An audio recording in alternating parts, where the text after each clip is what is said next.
but we're starting that late, so, yeah.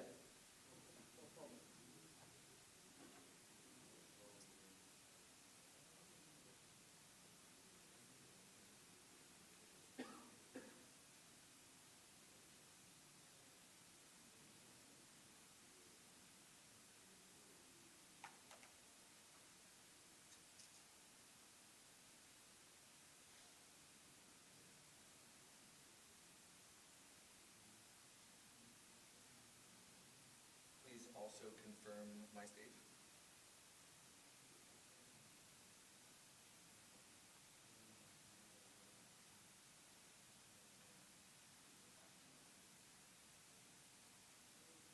Please also confirm the top stage slide.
Checking. Check 1 2. Hey.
Tasting, tasting. Okay. Let's go. Cool.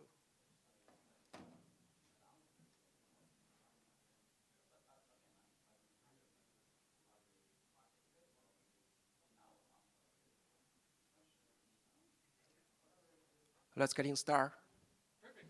Okay. That's good. Wow, it's live. A little nervous. Hi, everyone. Hi, I'm Sean. I'm from Yaki Horn. So I really appreciate have these opportunities to share some, I think maybe some awesome things to everyone. Um, yeah, and first thanks Mac Shane. Yes, I talked with Mac Shane and he gave these opportunities. When I Yaki Horn is D-media protocols. So when we decide to name this name, to create this name, we don't realize that there's a lot of people will folks discuss our names. What is Yaki Horn's meanings? It's very funny side. So I think maybe this time in these countries, in this area is the perfect time to show something about what is the Yaki Horn's meaning. Because during these years, I receive a lot of a positive feedback about our names. And also, yes, there is some negative feedback of our names. Even some very famous person in the Nostr ecosystem send a message directly to me. What the stupid name meaning for? So we are start from this stupid name. What is Yaki Horn? Okay. All right. So this is the backstories. When I was a child, there is a very famous Japanese cartoon in our countries. The name is Doraemon. Is there anybody see that before? Oh wow, it's good, really good. So he is a machine cat, right? It's come from futures, and he has a lot of friends. He have different superpowers to help these friends. He has a pocket, the magical pocket, and each episode, because this is a cartoon, right? Each episode he put out the different items, and each items have a different superpowers. So there is a box in one episode. There is a box. Anyone who touched or opened the box, he only can speak truth. So this is a truth box. And this box, the superpowers, and this box name is just the horn. So this is what the Yaki Horn's comes from the horn box, because Yaki Horn is a decentralized media platform. And we think when we talk about decentralized medias, there must be two rules be followed. The rules number one, we never make choose by ourselves. I don't want to talk about the politics, so this is a very big topic. But for now, everyone knows that the world is mess, right? It's fucked up. So there's lots of different situations. Yes, it's chaos. I think there are some big problems because the centralized medias. Because lots of the centralized medias make their choose by themselves. So they make the people confused. What is right? What is wrong? What is the true choose? Right? So I think if we talk about decentralized media, the first rules, number one rules, we don't make choose by ourselves. And the second rules, we can't judge truth. For example, Alice writes some stories and post it on the platform, and she said, this is truth. And Bob write the other side of the stories, also posted and said, this is truth. And our platform and our judge maybe, oh yes, Alice is right. So I judged, she said it's truth. No, I think decentralized media, we don't do these things. We only can do thing is, we provide a platform to encourage all the people to speak freely, to speak their truth by themselves. So this is what the Yaki Hoin want to do. So this is why we use the home box. So this is Yaki Hoin, the home box meaningful. And about the Yaki side, it's very simple. Yaki is come from dorayaki. Yeah, dorayaki in Chinese is tonglou shao. It's a very delicious food, a traditional food from Japan, right? And also this is Doraemon's favorite food. Give him a lot of powers. So this is what the Yaki Hoin is meaning for, the backstories. So all the stories come from Japanese cultures. It's called from Japanese cultures. Doraemon inspired us because I don't think he's just a machine cat. I think he is an inventor. He is a creator, and he is a rebuilder. He used his life to find the pursuit of the truth. Okay, so this is what Yaki Hoin is meaningful. And what is Yaki Hoin? Yaki Hoin is a decentralized media infrastructures that support the freedom and the automations of the content creations, curations, peer reviews, publications, and reportings.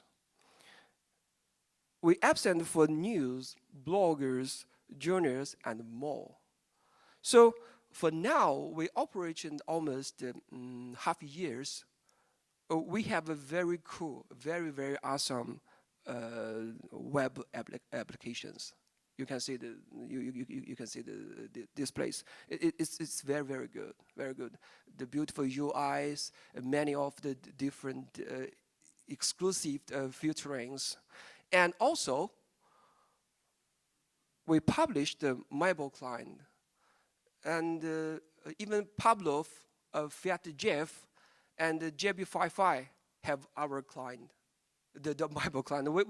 Today we published it's open test stages, so everyone can download it. We have a test flight variants. Also, we have an Android variant. So everyone can test it. I think it's really, really smooth. It's something.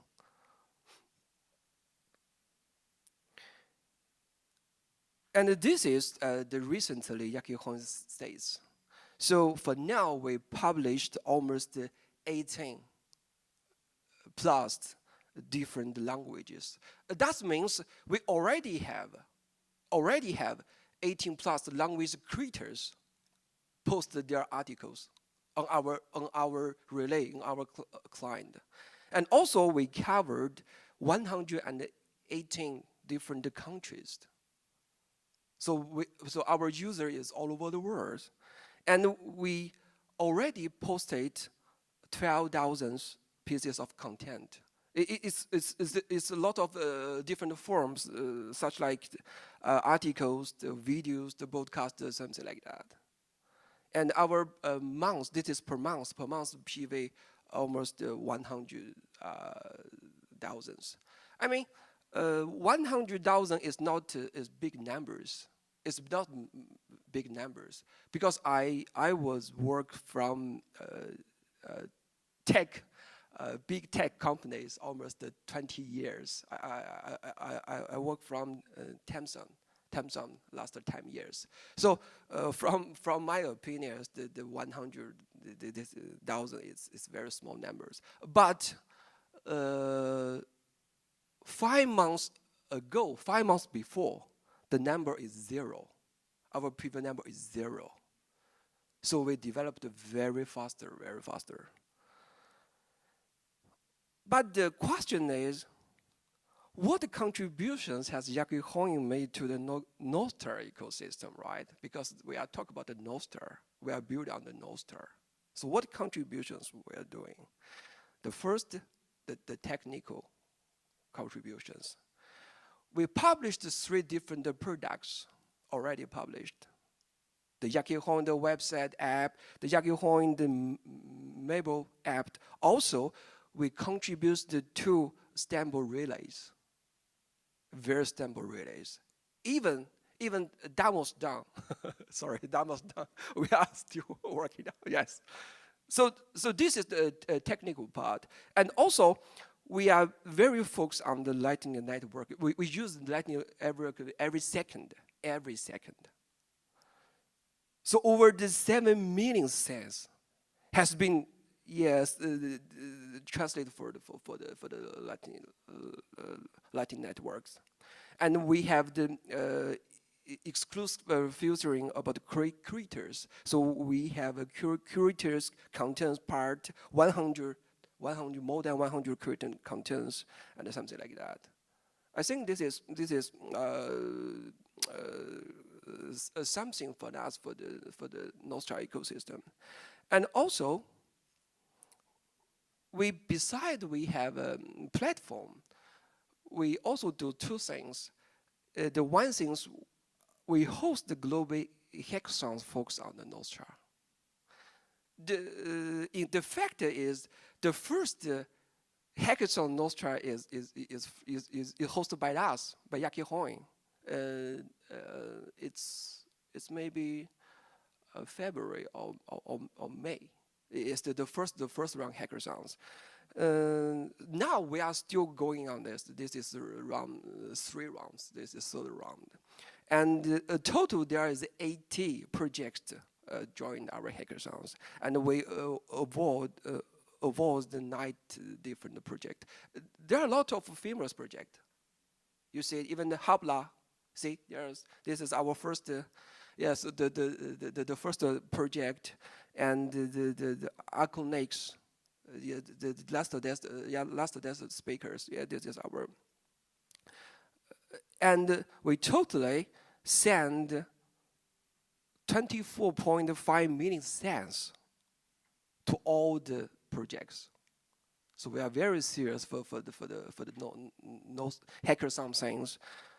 And yes, we have a very beautiful the judge group.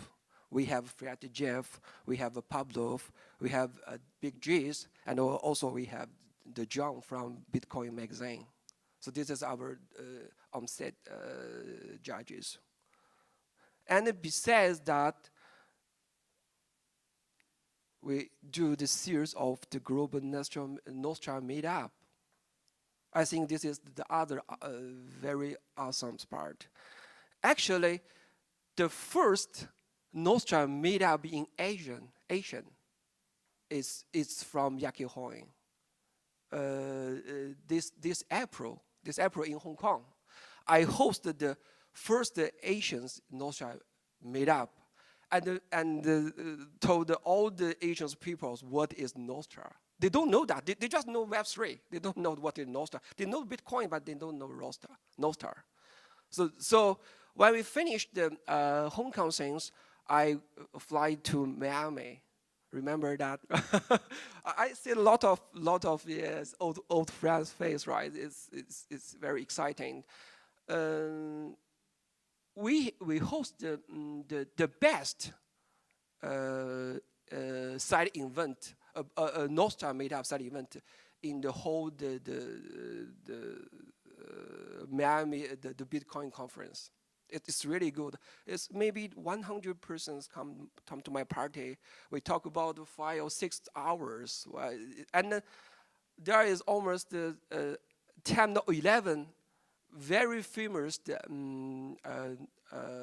project focused on Nostr, and Zoom connect with all the peoples. We talk to each other. It's fantastic. And before that, I go to Berlin, or I go to Beijing. I go to North Africa. We host many firms, the meetup, but all the meetup focus on the Nostr. We want to promote the Nostr all over the world, and especially in August in Singapore, because there is the biggest Web3 conference, right, in Singapore this August, and there are almost 300 different side events, and we host the only one talk about the Nostr, talk about the Bitcoin. And I personally invited Fiat Jeff and Pavlov to the Zoom link and talk with the what is Nostr, Nostr's backstories, and the pivotal moment, and what's the Nostr's future. I think it's really awesome things. Okay, so we do the hackathon, and we do the meetup. And yes, we are a platform, creative platform. So we are also focused on the Nostr massive content productions. For now, we already post 3,128 different articles focused on Nostr. Just talk about the Nostr on our client.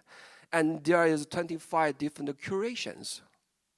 And also, we make almost 20 different workshops with all the Nostr devs, Nostr projects to talk about the Nostr futures. And yes, we also have the broadcast channels. We already have the 15 episodes just talk about the Nostr. So we are very focused on Nostr. And I think that the amazing thing is we help almost 100 the high quality content creators who in the Nostr ecosystem to promote their articles all over the world. We're doing these things every day. This is every day. Every day we promote the 2 or 3 different articles, high quality content all over the world, and all the creators come from the Nostr ecosystem. Because we are the media, I think we have a duty to do these things. I think maybe we do those things, focus on Nostr, so we get a very positive feedback. You can see there's a lot of famous person. JB55 said, yes, I like Yaki Hoing, right? Fiat Jeff, I love Yaki Hoing. And Pablo. And also, there is Jack Dorsey. Jack Dorsey suddenly one day sent a message on the Damus. Damn, Yaki Hoing whipped all my followers. And this is a mistake. Actually, yesterday, I take this picture to Jack Dorsey, face to face. And I told him I will do the presentations. I will show this picture to everyone. And Jack Dorsey said, "Oh," he laughed, and he said, "Oh, sorry, my apologize, my mistake." So this is an amazing moment for us. And final special thanks. The first big thanks to Fiat Jeff. I'm not sure he is watching or not. Big thanks to Fiat Jeff, sir, for funding on behalf of the communities. So we get some money from Fiat Jeff. This is not very big numbers, money, but it's mean a lot for us, for Yaki Hoing. Because when I talk with him, I don't talk about the money things. I just talk about what we decide to do in the futures. But we are very difficult. Yes, I want to be honest. And Fiat Jeff said, "Oh, maybe we can help you. I can help you." It's for me. It's mean a lot of things. And also big thanks to Pavlov's for framing technical improvement suggestions. A lot of good suggestions. And thanks to Akin OX, Big G, John, and Drake. Drake Rose is my personal friend. And I think Drake is that style. He not talk too much. When he want to support you, he just in the back. And if you need, he support you for silence. It's wow, it's a real man. I love it. So yeah, that's the main content of my presentations. And this part was inspired by the Chinese military art content. It's called Shu Haryu, for Chinese 手破里. This is what we think about Nostr. What is Nostr now? Because from our opinions, Nostr is just like a baby. It's very, very small, very, very young, early age. So if he is a baby, we must keeping watching him all the days, 7 days, 24 hours. Not for a second to leave my side. It's very hard. There's a lot of new situations, new problems come out every second. But yes, that's my babies. We have a responsibility to make this better, to make it grow faster. And this is, everyone can scan it. I think this app is really awesome something. It's really awesome something. Trust me, we have a lot of functions. Zap, vote, comment, some social function, a lot of this. I think you can try. It's smooth. The UI, UX is very smooth. Yes. So, yeah, this is one. We are in Miami. See, there's a lot of famous persons made up. I missed that moment, and yes, I saw a lot of old friends here. That's very, yes. It's make me with Yaki Hoi want to do more things. I don't want to say that we want to make the Nostra better because we are so small, but I think we can make our better because what our better, by Yaki Hoi better, I think all the Nostra ecosystem will be better and better. Okay. All right. Thank you. Thank you for having me. Thank you, everyone. I'm Sean. Okay.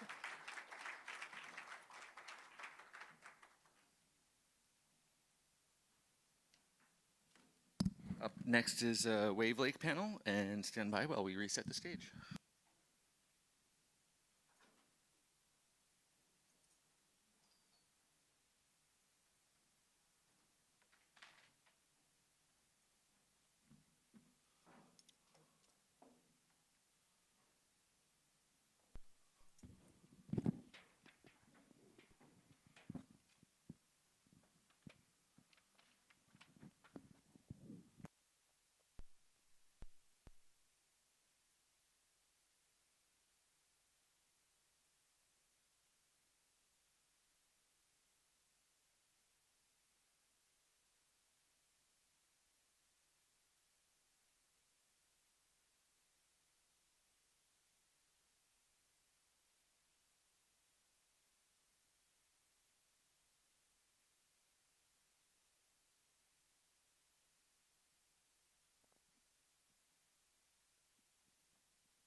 Paging Mike.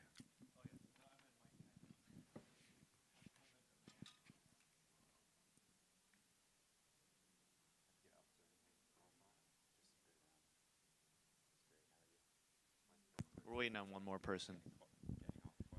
He disappeared right as we were about to start.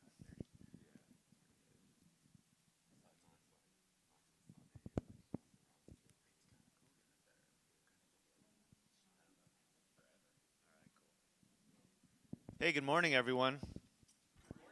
Good morning. Thanks for coming bright and early to join us for this panel. We're going to be talking about music and Nostr and Zaps and how it all fits together. So, yeah, let's get started. My name is Michael Rhee. I'm one of the co-founders of Wavelake. If you don't know, we are a music service that is built on Bitcoin, Nostr, and value for value. To my left here, we've got a great panel of speakers. This is Mike Kylene, known as Open Mike on Nostr. He's the CFO at First Avenue Productions. It's one of the oldest and largest indie venue groups left in the country. It is also the venue where Prince got his start. He hosts and promotes over 2,500 bands a year at their 5 owned and operated venues in Minnesota. Mike is also a founding member of the National Independent Venue Association, NIVA. It's an organization that represents thousands of independent venues and promoters across the country. To his left, in the middle there, is Oscar Mary. Oscar is CEO of Fountain, the Value for Value podcast app that lets listeners support creators directly from the player.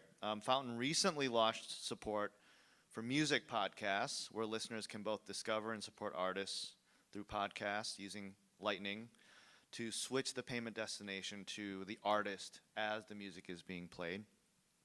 And then on the far end there is Sam Means. He is the other co-founder of Wavelake. He's also creator of the best t-shirt store in Bitcoin, known as Lightning Store, which he started in 2021.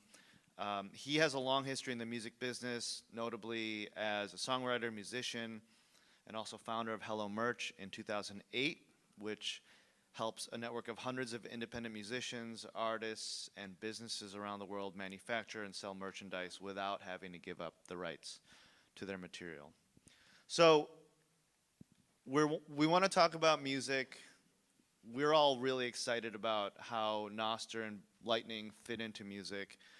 And I think just to set the stage, I'm just going to rattle off a list of things that we've seen happen in the music industry over the last couple of years that are not necessarily related to each other, but they seem to indicate a trend of something changing, things being disrupted.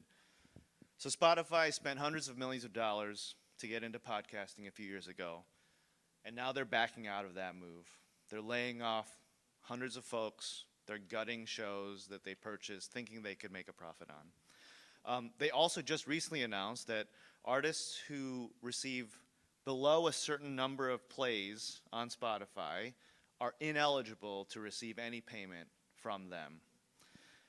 Bandcamp, which some of you may know is an indie music darling, they've gone through a couple acquisitions in the last few years. The latest one ended up in a large number of the staff being laid off, many of them editorial. We're also hearing now that labels, music labels, are writing rules into contracts so that artists cannot re-record their own songs for 10, 20 years so that they don't pull a Taylor Swift and re-record music in order to get their royalties for music that they wrote. Last one, BMI, which some of you may know is one of 2 principal music rights organizations in the US, the other being ASCAP. They are reportedly in talks to be acquired by a private equity firm and become a for-profit entity instead of a not-for-profit entity. So there's all of these things are happening, and it seems like we're in a kind of disruptive phase right now. So I'll start with you, Mike.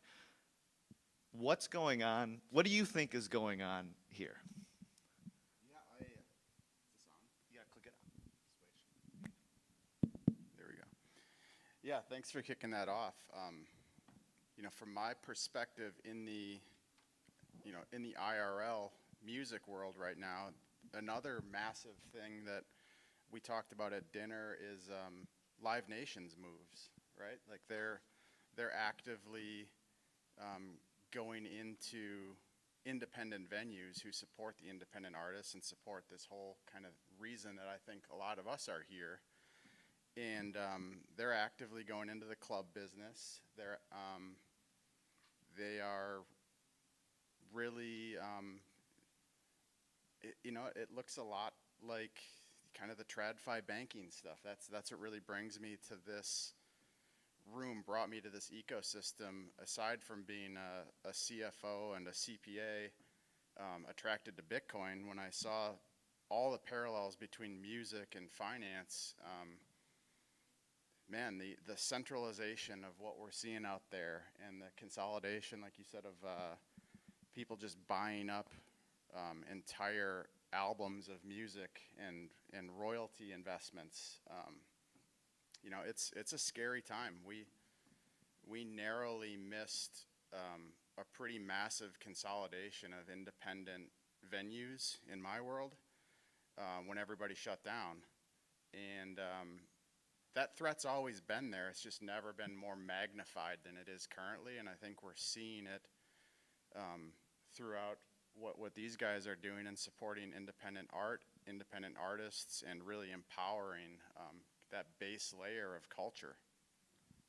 Yeah, Oscar, do you have thoughts on all of these kind of rumblings going on in like music as well as podcasting? We've seen a lot of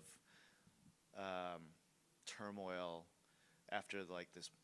There was a bull run in podcasting, I would say, since 2020, and now we're seeing the fallout. So what are you seeing?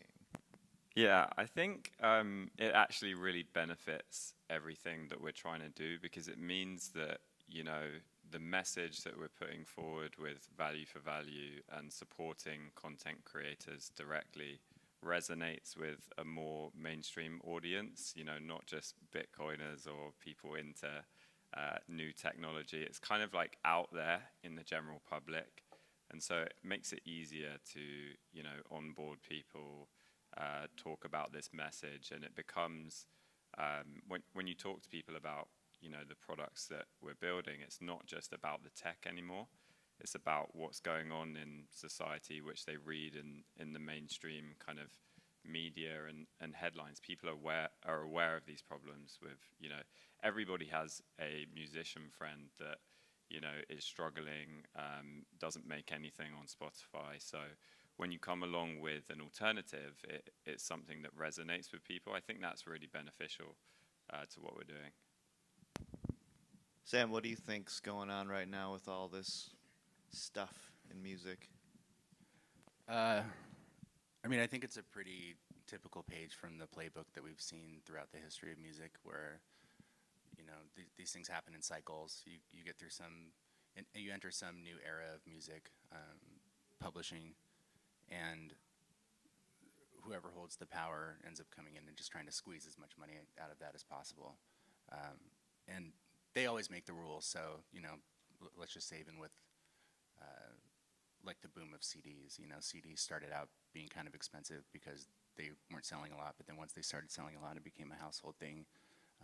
The deals for CDs never really changed for the artist, but the price of CDs kept going up and more money was flooding into the market, and they just keep repeating that over and over and over again. So every time something comes around to threaten the industry, they just seem to figure out a way to get a stranglehold on it, and ultimately the artists just end up getting squeezed out of it. So to me, this is just fully to be expected, and it's really kind of incredible right now to be able to be entering a new era where artists actually have the potential this time to be empowered and take that back from those people and maybe change the course of the cyclical history that we've been in for the last 100 years.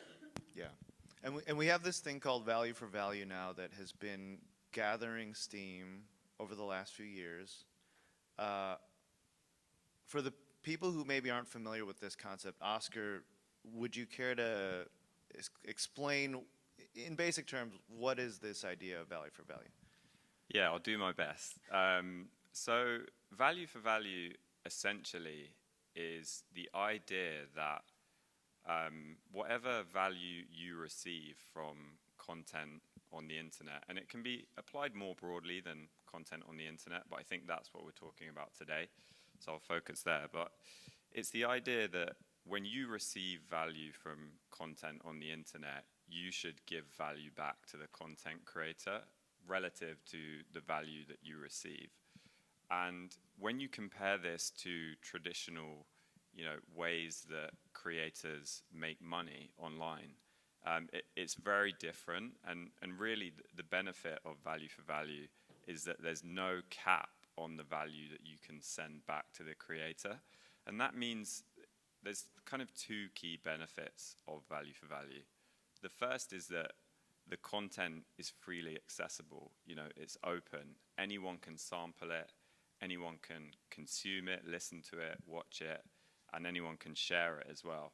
I think, talking about the podcast bull run, I think one of the things that Spotify did wrong with that, and specifically Joe Rogan, Joe Rogan was the biggest podcaster in the world. He was growing in influence every year. And one of the downsides of his exclusivity deal is that instantly his reach was cut off to over 70% of the podcast listener base, because they're just, most people just don't want to switch from whatever their default app is.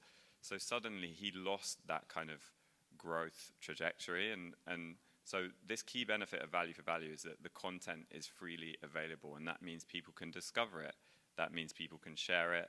And that's a real core tenet. And then the second one is, if you receive value from it, then you give value back, and it's uncapped. So, Adam Curry, who kind of pioneered value for value, always talks about the example of your favorite song. When iTunes first launched, it was 99, cents for a song. But like, your favorite song that's moved you the most in your life is worth way more to you than that kind of price point that the tech companies put on it. So core to value for value is the pricing is optional, and the pricing is dynamic based on how you feel about the content and how it's kind of moved you in your life. So yeah, that's a high level. Yeah, that's a pretty great explanation of it. And Sam, you and I have talked about this a lot in terms of people being able to show, or I guess, send. Keep the mic way closer. We can't hear you in the back. Yes, sir. All right. Sorry. So we've talked about this. You got it? I got it. We've talked about this a lot in terms of, there being no cap, and that ultimately ending up being much more beneficial for the artist in the long run. And there being sort of the ability for the fan to express gratitude and appreciation for music in a totally different way. Yeah. Yeah, I mean, what Oscar was just laying out is exactly right, and that's usually the thing when I'm explaining what value for value is to people. When you just kind of lay it out as a simple math equation, that's when it makes the most sense and clicks for people. When you say, I can listen to this song 100 times and do the math on that fraction of a penny that that the artist is gonna see on the other side of that, or I could listen on Wave Lake, or I could listen on Fountain, and my entire journey throughout that track, I could be boosting it. So I could boost it because I like the verse, and then I say this all the time because it's the most fun part about it. But by the time I get to the bridge, I've like expedited. My boosts have grown exponentially because I'm falling in love with this song in real time, and I'm giving that value back to the artist. So, and then I can do that for perpetually as much as I want to for the life of that track. So that's something that's really cool. I'm interested. It's been really great to see how that's worked for podcasting. I think music is a whole other beast, and there's so much more repeat listening. Like music is short, but you listen to it a lot more. So it's going to be really cool to see how that scales. And I think both podcasting and music will work hand in hand together, especially now with being able to pay artists inside of podcasts, which is really kind of an incredible new technology that has come up in the last couple months here, or at least been, through with the update with Fountain, it's definitely been highlighted much more than it was in the past. Yeah, so let's talk about that a little bit in terms of, so we have these technologies now. We have Bitcoin, we have Nostr, we've got them working in tandem now in this value for value space. What are things that you're seeing right now, Mike, that excites you, that you see a lot of promise in terms of how this technology is being used for music? Yeah, I think the decentralization and value for value, well, specifically value for value, I think in the world that I work in, I think there is an incredible opportunity for onboarding and education of artists as they come through my venues, teach them about what Oscar and what you guys are up to at Wave Lake, but also, right now the music community, the real way to support yourself is to go on tour, hit the road, and I'm the one who writes the checks for those. I know how skinny that business is. You're paying a tour manager, you're renting a bus, you're however many band members you have, it gets tight really quick. And so value for value, when the world shut down and we all started scrapping things together, try to figure out how we're going to survive a year and a half with no concerts, a lot of us turned to private live streams, and that had like a novelty effect, kind of this, yeah, it's cool to see Ben Gibbard sitting on his couch strumming his guitar, but it lasted a second. And then people built up these huge businesses thinking this was going to be the next thing. Like, oh my God, we're going to multiply, my 1,550 cap room now is going to be 15,000 because I can sell, live stream subscriptions. Well, that's not happening. Like, that's gimmicky. You could go on YouTube and get that content for free. However, one of the things that I'm working on is if you can treat a live stream as a value for value supplement, like a merch table. The merch table, if you guys are really into music and you want to support your, in the same vein, like the IRL version of value for value is the merch table, right? We all got a S-ton of t-shirts, right? We don't need more t-shirts, but. Don't say that. But, how many t-shirts have I ordered? You probably know how many t-shirts I order from Lightning Store. I mean, I'm doxing everyone. I'm a merch junkie, right? Because I know that is the way to meaningfully make a direct connection with somebody that you want to support. And not to go on a tangent, but that's interesting. If you guys have been watching this Live Nation announcement a couple weeks ago, they're going after independent venues in a way that's pretty deceptive by saying they're gonna give back the merch table to the artist, right? They're gonna give you a stipend for travel, and that's really it's a backdoor way to go after the independent venues to run them out of business, and then meanwhile they're opening Fillmores all over the country, which are like right in First Avenue's backyard. So roundabout, value for value, I think, we're working with Wave Lake on, if you guys followed Ainsley Costello back at the Lightning Summit when her dad showed up, got really excited about he's into Bitcoin. I think he showed up trying to sell mortgages actually, and then learned about Bitcoin. And then he brought Ainsley, his daughter, the next day, and I'm working with her and Adam Curry and her mother, and we're bringing them to Minneapolis. They're going to play the Bitcoin meetup, and it's going to be a value for value show. It's going to be free. We'll have some of the materials out. Look at, follow me on Nostr, and we'll get it out. We were trying to get it out by today, but so she's going to do that for like the Bitcoin world. But then I really, it's important to get into the, real world of music. Get into the club scene. That's where these artists, we love the tech, but I am an absolute freak in this industry. Like, people don't want to hear it from me. Like, I'll go in and I'll talk about how exciting this stuff is, the reason that we're here, and they're just like, Mike, stop boiling the oceans, get out of here. It's not, they need to see the revenue stream. They need to see the results. They need to see some form of meaningful impact on their life. Otherwise, it's just another social media platform to manage. It's another, random dude that looks like a sales guy trying to sell me the latest shiny thing. And it's probably a scam because everybody in music's used to getting scammed. So when you lead with integrity, you're not going to get the benefit of the doubt. In my room is kind of what I'm saying. And so we're going to try to bring in Ainsley and then have her open for an artist named Just Loud, who I came into contact with during COVID, who he has 10 million streams on Spotify, never saw a dime of it, signed a terrible record deal. Actually, one of my lawyers at work helped him get out of the record deal and has picked him up as a manager. And I just thought that was a really unique pairing to take this 19-year-old up-and-coming artist who kind of popped onto the scene through you guys in Wave Lake, and then this mature artist who played the Lollapalooza up-and-coming artist stage in 2019, and you know, is working at a furniture store and can't do anything. And so I'm hopeful, right? I always look at this stuff with hope. That's why I'm here. But it's an uphill battle, and it's extremely important that if you guys really love independent music and your arts, you support guys like Wave Lake and Fountain, and it requires some more effort.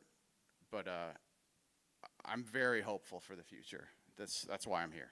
Yeah, I just wanted to say on that note, a lot of those scams and those things that we've seen in the music industry come on, like the flashy things, they're trying to onboard the big celebrities and use them to draw everyone else in, and that's how people ultimately, I mean, it's clearly a get-rich-quick scheme situation. But the cool thing here is that we're actually going to be, at least right now, you know, for the foreseeable future, targeting people who actually need money. The artist that, like Ainsley Costello, who has 800 to 1,200 monthly Spotify listeners, is not making money, has no capacity to make money. It's difficult to get on the road and do a tour.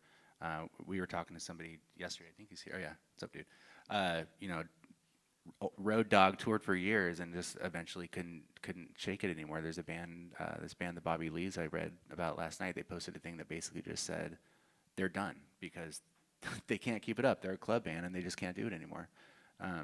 So I think that'll be the really cool thing when we see there's going to be a point where those types of artists are starting to actually thrive, and those, you know, whatever Spotify would call them, the tier 12 artists are going to be getting paid more than the higher tiered artists, just by the nature of how this works. And that's the really exciting part about all this, I think. Yeah, I mean, I think that's a really key thing here is that in my point of view, the tools have to be useful to the artists in the end without any of the flashy, like, economics talk or the decentralization talk or all of this like technical talk that we understand has a lot of value. But in the end, if it doesn't help the artist or the creator get farther along, find more people, have their work supported so they can keep doing it, then you know, all of that is just talk to them. Yep, 100%. You gotta bury the tech. You gotta hide it. They can learn about it later. Like, I think I was talking to Ainsley's mom the other day, and you know, she gets really excited about seeing the number of sats go up. Like, she's up to about 4 million sats, right? But if you just convert that to fiat and then just go live your life, it's kind of like she's gonna learn about it when we head into the next bull run, and that number, without the number of sats going up, but the number of purchasing power units go up, she's gonna go down the rabbit hole. She's gonna get the orange pill, and then everything else kind of trickles, and then you've got your ambassador, and then we're not out here forcing it down artists because you've got that success story documented, right? You've got that new revenue stream, that new model. And you know, I admit, you know, I went to a couple of S-Coin conferences back in the day, and you know, there's one guy out there who talks about the 1,000 true fan theory, and you know, that's one thing that I do sign off on, is like, you don't have to be dominating the charts to be able to quit your day job. And that's my goal, right? Is like, we catch people at our smallest venue. You know, everybody wants to play where Prince played. Everybody wants the star on the wall at First Ave. But we get people in there before they sign their first record deal, before maybe even hired a manager.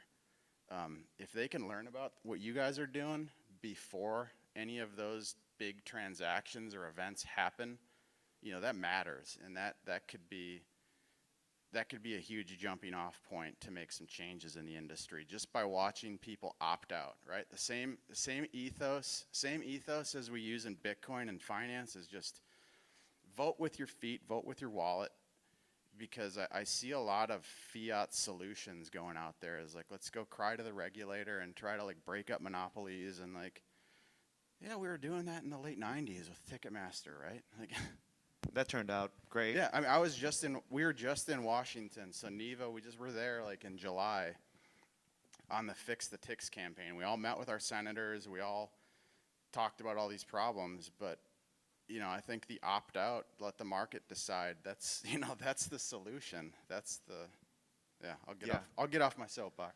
No, I mean, it's one of the big reasons that I wanted to start doing what we're doing at Wave Lake is that, you know, I've been a subscriber to a lot of the music platforms that exist, and I wasn't satisfied with what I was seeing.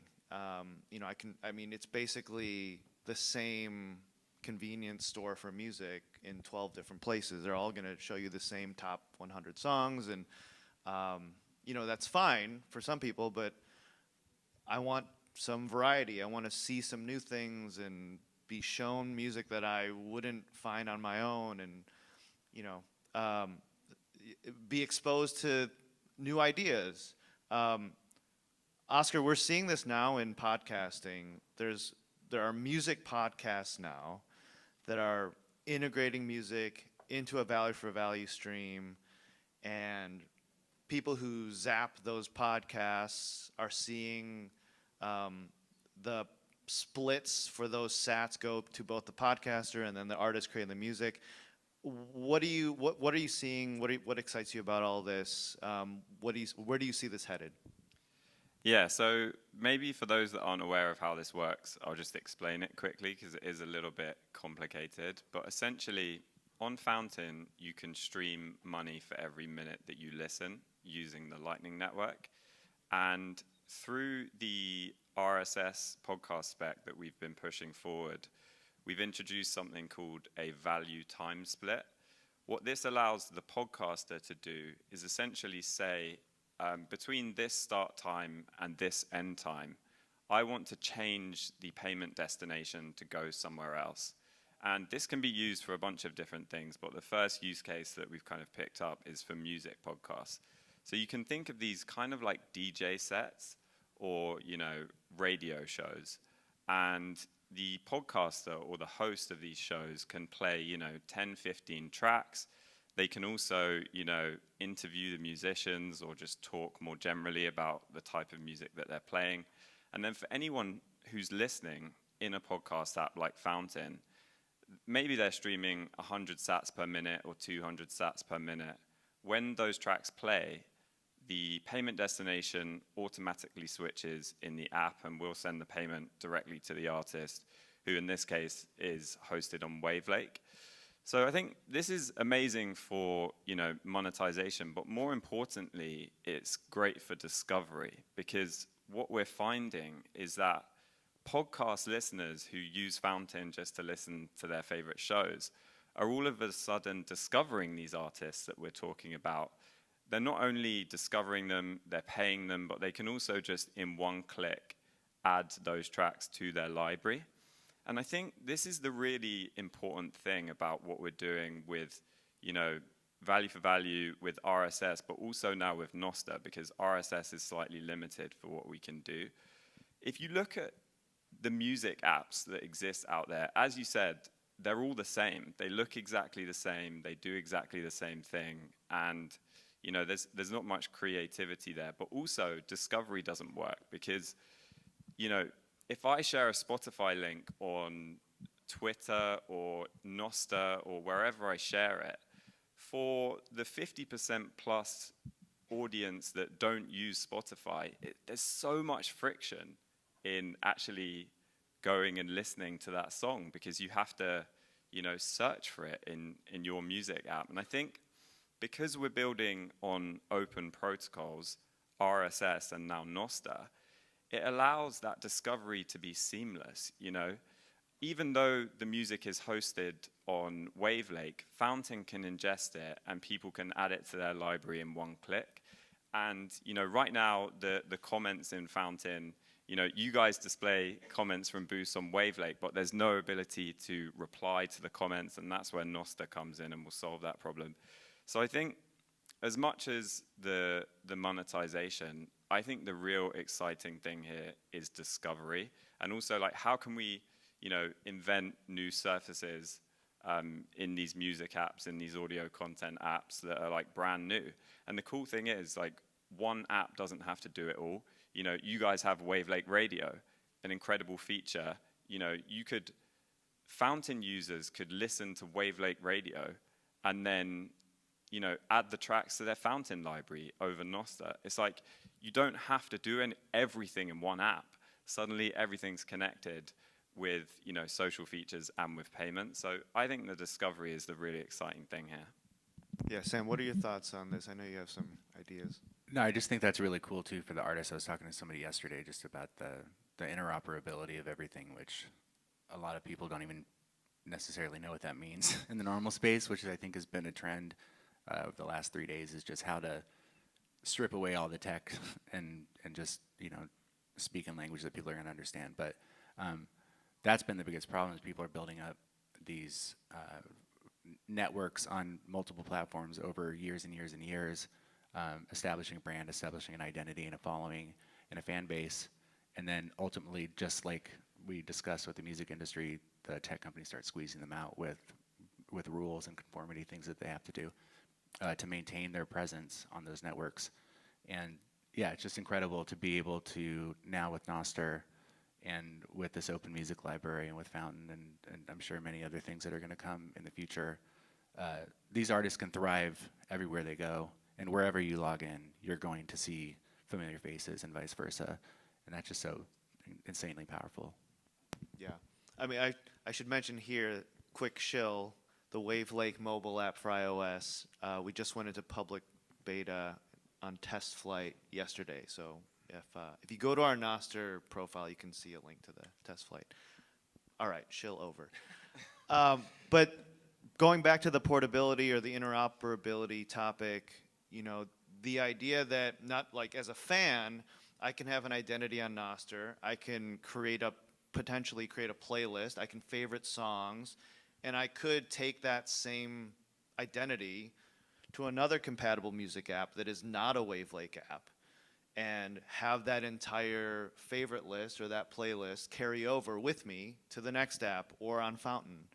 And then on the flip side, as an artist, I don't have to necessarily curate a profile on every single music platform on the face of the planet. I could have one identity tied to my Nostr pub key, and my followers, wherever I go, can go with me no matter what backend I might be serving that profile from. So there's a lot of opportunity there in terms of breaking down all those walls between silos and all these music platforms that are essentially identical at their core. So let's look ahead. We've got this tech. We have these problems we want to solve. I think music streaming, podcast streaming, there's some obvious use cases here where the application could be really beneficial. Where else in the music industry do you guys see this being a benefit? And this could be merchandise, ticketing, royalties in general, publishing. What are your thoughts, Mike? Like, where do you see a lot of opportunity and potential in the future? Yeah, I mean, the real low-hanging fruit, you touched ticketing, royalties, streaming, right? One of the things that got me most excited, and I'll skip over all those huge things just because they're so obvious. But Nostr in particular, like the volume of conversations that I've had from 2019 until Nostr, like when I onboarded after the Jack tweet, it came in and I can sit there at coffee with an artist or with my owner or somebody and just show them. I click through the Wave Lake sequence of the UX and I say, hey, check it out. Like, man like Quex lives in Africa. I just sent him 22 cents, right? That resonates with people. It's because if you just say tipping, they're like, yeah, well, I can tip somewhere else, right? Like, that's not that big a deal. And you really start diving down into the tech quickly, and then their eyes gloss over, and then you're back to square one. But I think the idea of having your own digital identity, building your brand on something that can't be taken away from you, is extremely powerful and does resonate with people when you see some of the deplatforming cancel culture. If you're investing all of your time and energy into a platform that can be taken away from you in, you know, one flip of a switch, that's where Nostr gets me really excited and really hopeful, on top of the, you know, ticketing, royalties, streaming. Thoughts, Oscar? Like, where do you see this going? Where's the biggest opportunity in the next few years? I think for me, you know, I've talked about discovery already, but I think the other thing that's really exciting is curation. I think these music podcasts are the first example of that.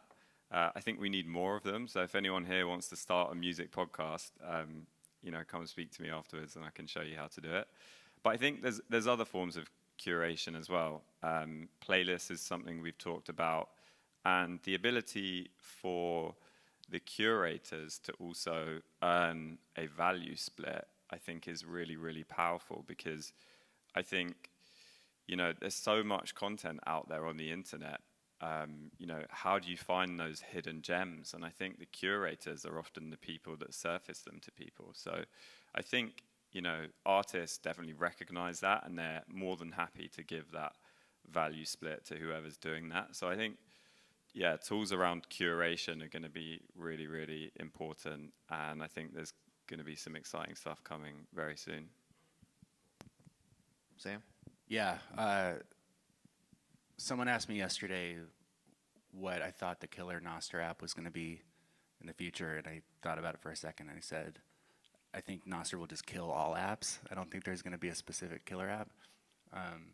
The thing that I'm excited about is, you know, I work with a lot of artists in the merchandise industry too, and they have to use that as to supplement their income, because they're not able to make money, and they have to go on tour even if they're not making money, just to build an audience, because they can't do so elsewhere.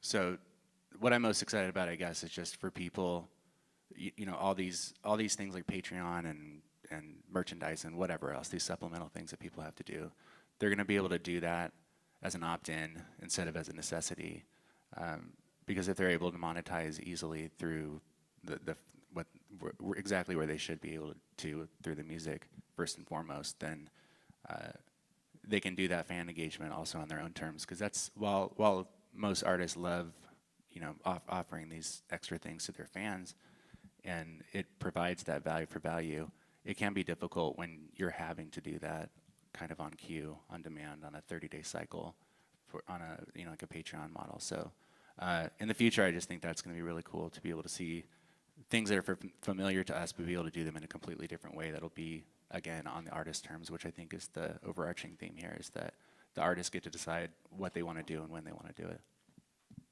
Yeah. I think just one other thing, just on Nostr and some of the cool things that people could build. And the cool thing is anyone can build it. It doesn't have to be Fountain or Wavelake, and we can kind of just ingest that into our apps. But like, if you think about a social media profile, you know, when you click through to someone's profile, you see all of their posts. And often what you'll do, especially if it's a new profile, is you'll just scroll back through that person's recent activity. But because of the way, you know, short form social media works, you're probably only going to get like 2 or 3 days, maybe a week back on that person's kind of history. But maybe you want like a music slice of that person's profile, which may go back a lot longer, like maybe a year. And then maybe you don't actually want to have to go and scroll through their feed. Maybe you just want to create a playlist from all of the track links that they've shared in the past year, and just one click shuffle it. Like, that's the kind of cool, you know, new discoverability features that we can build using Nostr, and I think that's the most exciting thing. Like, that is new. That's something that Spotify can't do, won't do, because they don't have an integration with Twitter or with Instagram. So yeah, Yeah, the layers are so exciting with everything. Yeah. All right. We got about 15-ish minutes, so I want to make sure there's a little bit of time left for anyone who might have a question out there. I see 1, 2. All right. Well, do you want to start?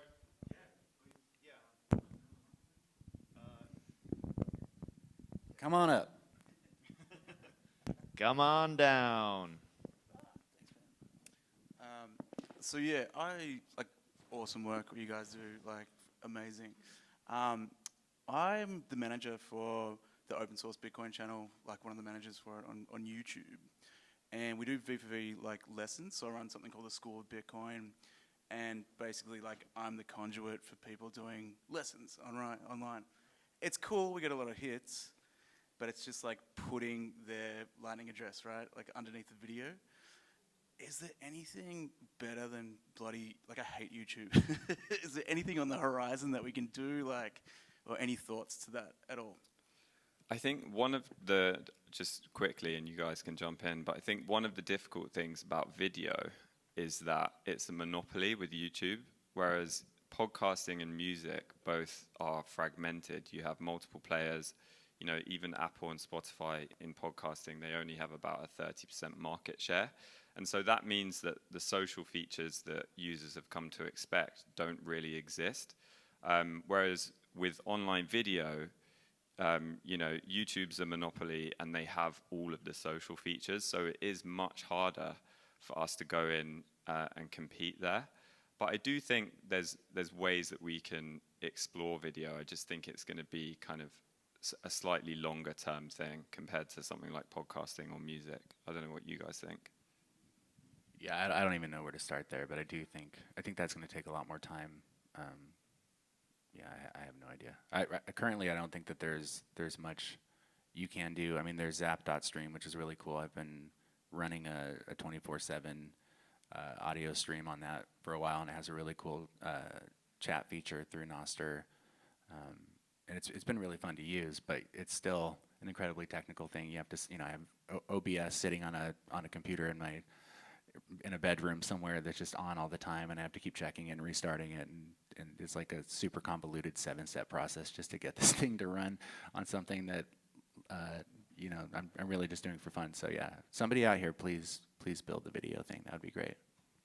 Yeah, I think one of the challenges with video is it's expensive to host and even more expensive to stream out, especially when you get to scale. So I think hosting media in general on Nostr is still an open question. How we do it, not only efficiently and cost effectively, but also in some kind of a distributed, decentralized way, so that, you know, we don't have a single point of failure where everything could be taken down, you know, for whatever reason. We have some interesting ideas there, don't we?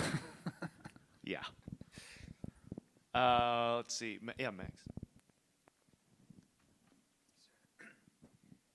Excellent panel, guys. 2 questions. First, to Oscar on the music podcast. I have been surprised to hear how many people are doing music podcasts now. Who are these people? Are they friends of Adam Curry? How are they finding this? Are they Bitcoiners? So that's number 1. And then number 2, to Sam and to Mike, you guys work with a lot of existing artists. Mike, you made the point that once you have one really good case study, maybe it's Ainsley, it's going to be a lot easier to get other folks on board. How far away are we from someone like her, you know, making enough where she doesn't have to have another job? Bull run aside, that may do it, but without that, how far away are we? Yeah, so on the music podcast, I think people are discovering music podcasts through the existing discovery features that we have in Fountain. So when listeners send a boost, which is a payment with a message, to an episode, then other users will see that in their feed on Fountain. And, you know, most of the new music podcasts are just, you know, ordinary people, podcast listeners that think this is really cool and want to give it a go. I think that there's a huge opportunity for people to create incredibly successful music podcasts. I mean, this is brand new. There's nothing else like it out there.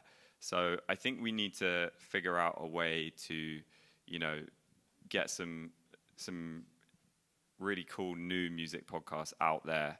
And, you know, I mean, we only launched this, like 2 months ago? Yeah. And people absolutely love it. It's a brand new experience. You know, we've got a bunch of updates coming this month that should make everything a lot easier.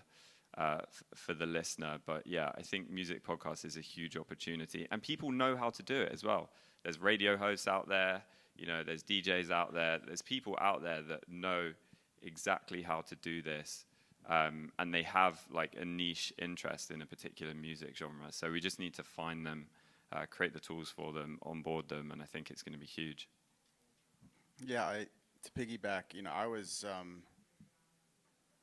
very interested in talking to these guys about the data, the numbers, right? Like who's doing what and how much is it mattering to their everyday life, and particularly in podcasting. I know what you know, like what Matt and Marty are doing, and you know, some of the significant Bitcoin podcasts. That makes sense to me, right? We're used to the tech, and we know that we're going to get what we pay for, right? If we love the content, they're going to keep doing it. Artists they're not wired that way, right? Like it's going to take more work, and like, you know, I always show up in these rooms as like the enthusiast but the realist, and I sound pessimistic because, you know, I've been just punched in the gut for years and years and years. I walk into a room and talk about some of this stuff, and then I just have to fight off like USA Today headlines and like, you know, stop, you'll just throw like the latest SBF, you know, news at me and say this is not relevant to me.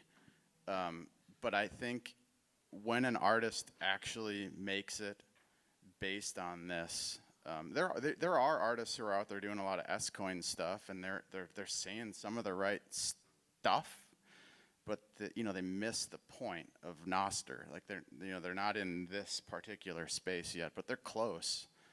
And but I think realistically, to answer your question, I don't think we're that close.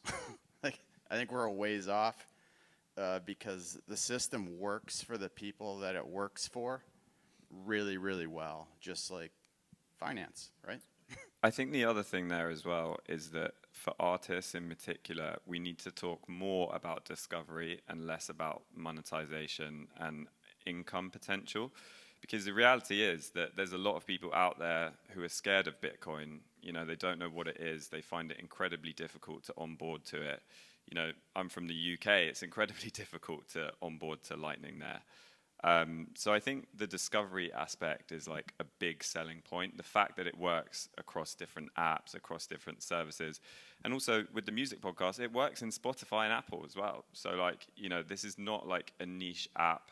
You know, you can go and listen to these shows on Spotify, Apple Podcasts, whatever your favorite app is.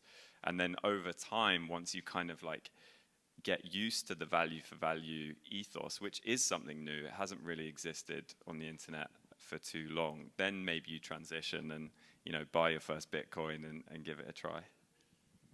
Yeah, and that's what's cool about those shows too, because even if you are listening on one of those traditional platforms, most of these hosts are doing a really good job at on the education piece, and they're explaining what this is and why they're doing it and what other players are enabled to actually be able to monetize with bands. I'm excited to see where that's going to go because, yeah, we're essentially could see a new form of radio broadcasting, which will change the discovery, will change everything.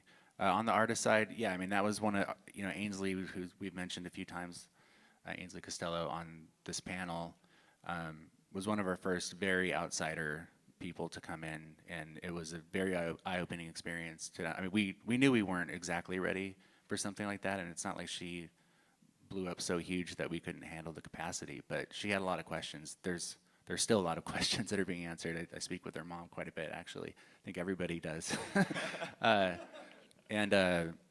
Yeah, I mean, one of the biggest things was the first question that she had was, where do I send my fans? And we were just like, I don't know.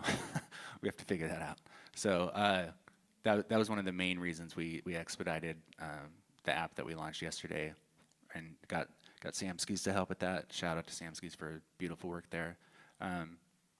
Because yeah, we really needed a place to just say like, okay, you can go send your fans now to this mobile player because all these kids are using cell phones. They're not going to go to a desktop app and learn how to do that. And the next major problem we have to solve is onboarding and offboarding from Bitcoin, or cash to Bitcoin, Bitcoin to cash. Luckily, there's Cash App, which a lot of people use, and that's going to be a powerful thing for us, and Strike. and things like that. But there's still a ton of work to do there with the wallets, which is another trend that I've seen on a lot of slides in the last 3 days, is just making things normal, making things easy. It's still a little complicated, and there's still a few extra steps, which I don't mind being involved in that, because I think it's not going to kill somebody to learn something every once in a while and not have to make everything completely easy for them.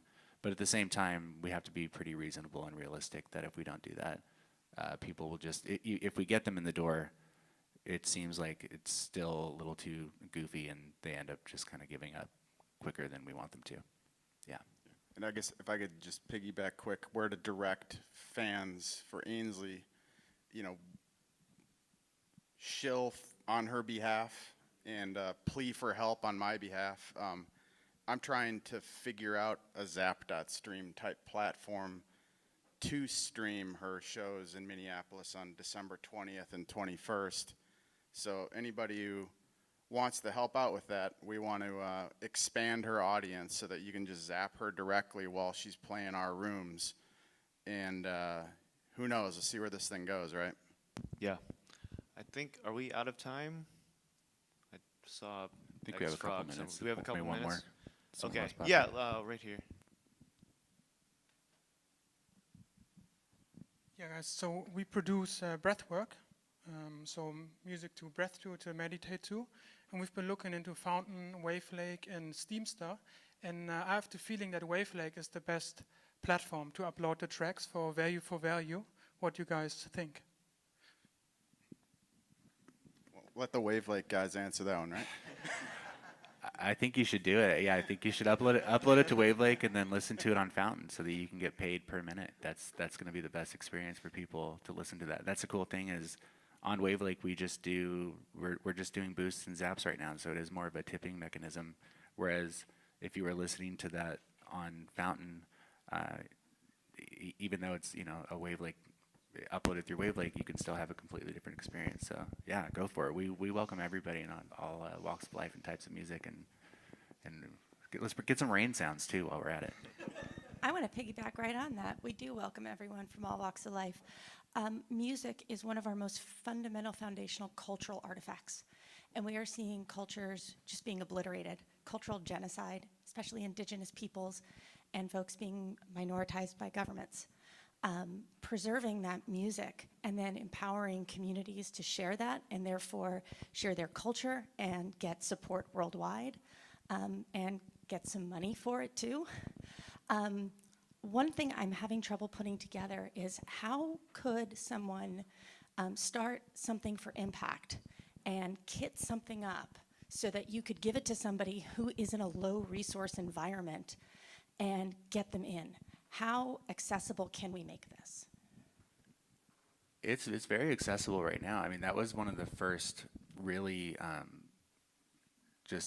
don't know, amazing experiences that we had. We're just seeing that most of the music, especially in the early days of Wavelake, I mean, early days, it was like 9 months ago, 10 months ago, but a lot of international music from a lot of countries that are unbanked countries.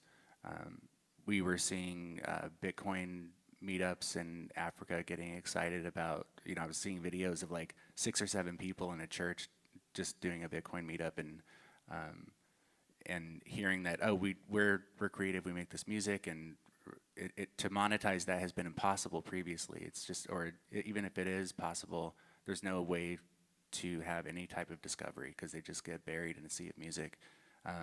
Yeah, it opened that door for them immediately. I mean, we saw a ton of music from that region pop up, and we're seeing, I mean, Man Like Quex, we mention all the time. He's been very prolific on there. I think he's uploaded like 27 tracks or something. He did one with his nephew. I did one with him. He's done one with everybody in this room, I think.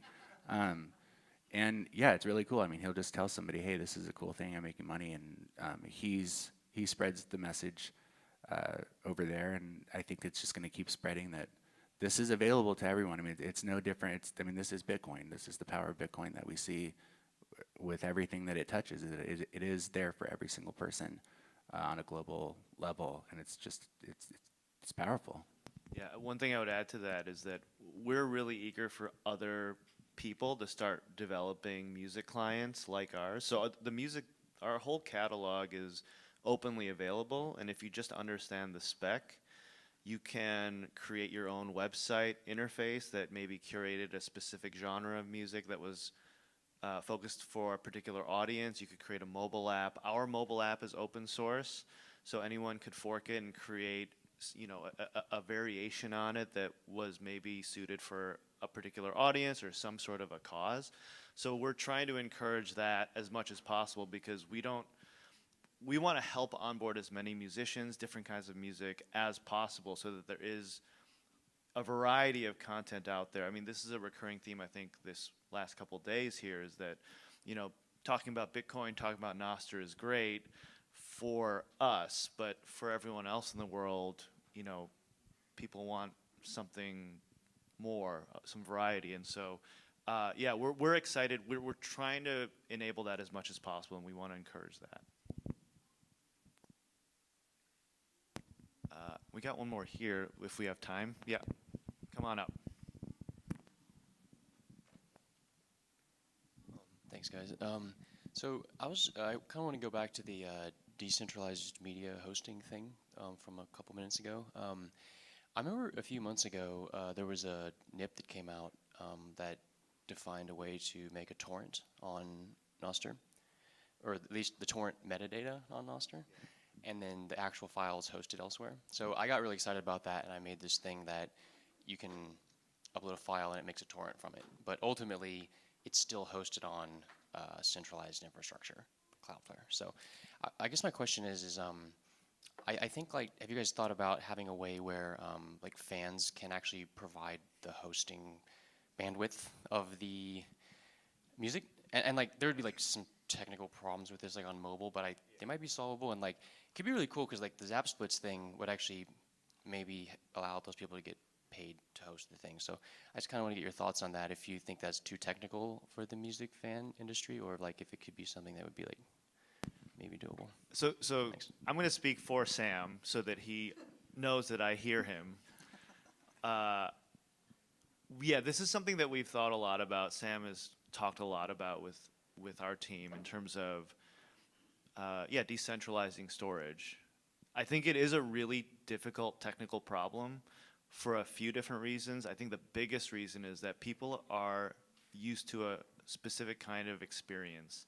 When you press play, you expect the sound to start coming out within milliseconds. Torrenting right now doesn't really enable that kind of UX.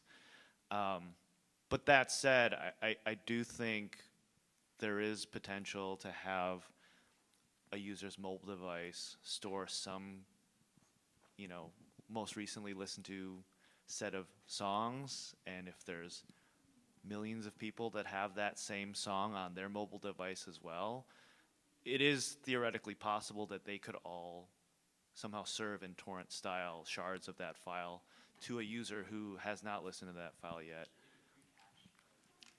Yeah. And then and we also think there's an opportunity for listeners to be rewarded for serving that content as well. I think this is a ways out, but it is on our minds. Did I get that right? Yeah, I'm gonna keep bothering people until it happens. I think I even chased Oscar down a couple times about this particular topic over the years. Because I think that is sort of an elephant in the room with all of this development happening on Nostr, is that, you know, a lot of it is happening in cloud services, like huge corporate cloud data centers. And I think we talk a lot about like avoiding single points of failure, but if all of these hosting services and all of these relays even are being hosted in corporate data centers, I see that as a risk if a certain kind of traffic is banned from decentralized cloud service providers. So yeah, it's a difficult problem. Let's get back to peer-to-peer. All right, I think that's it. Thank you so much for joining us.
Hey guys, we can get started.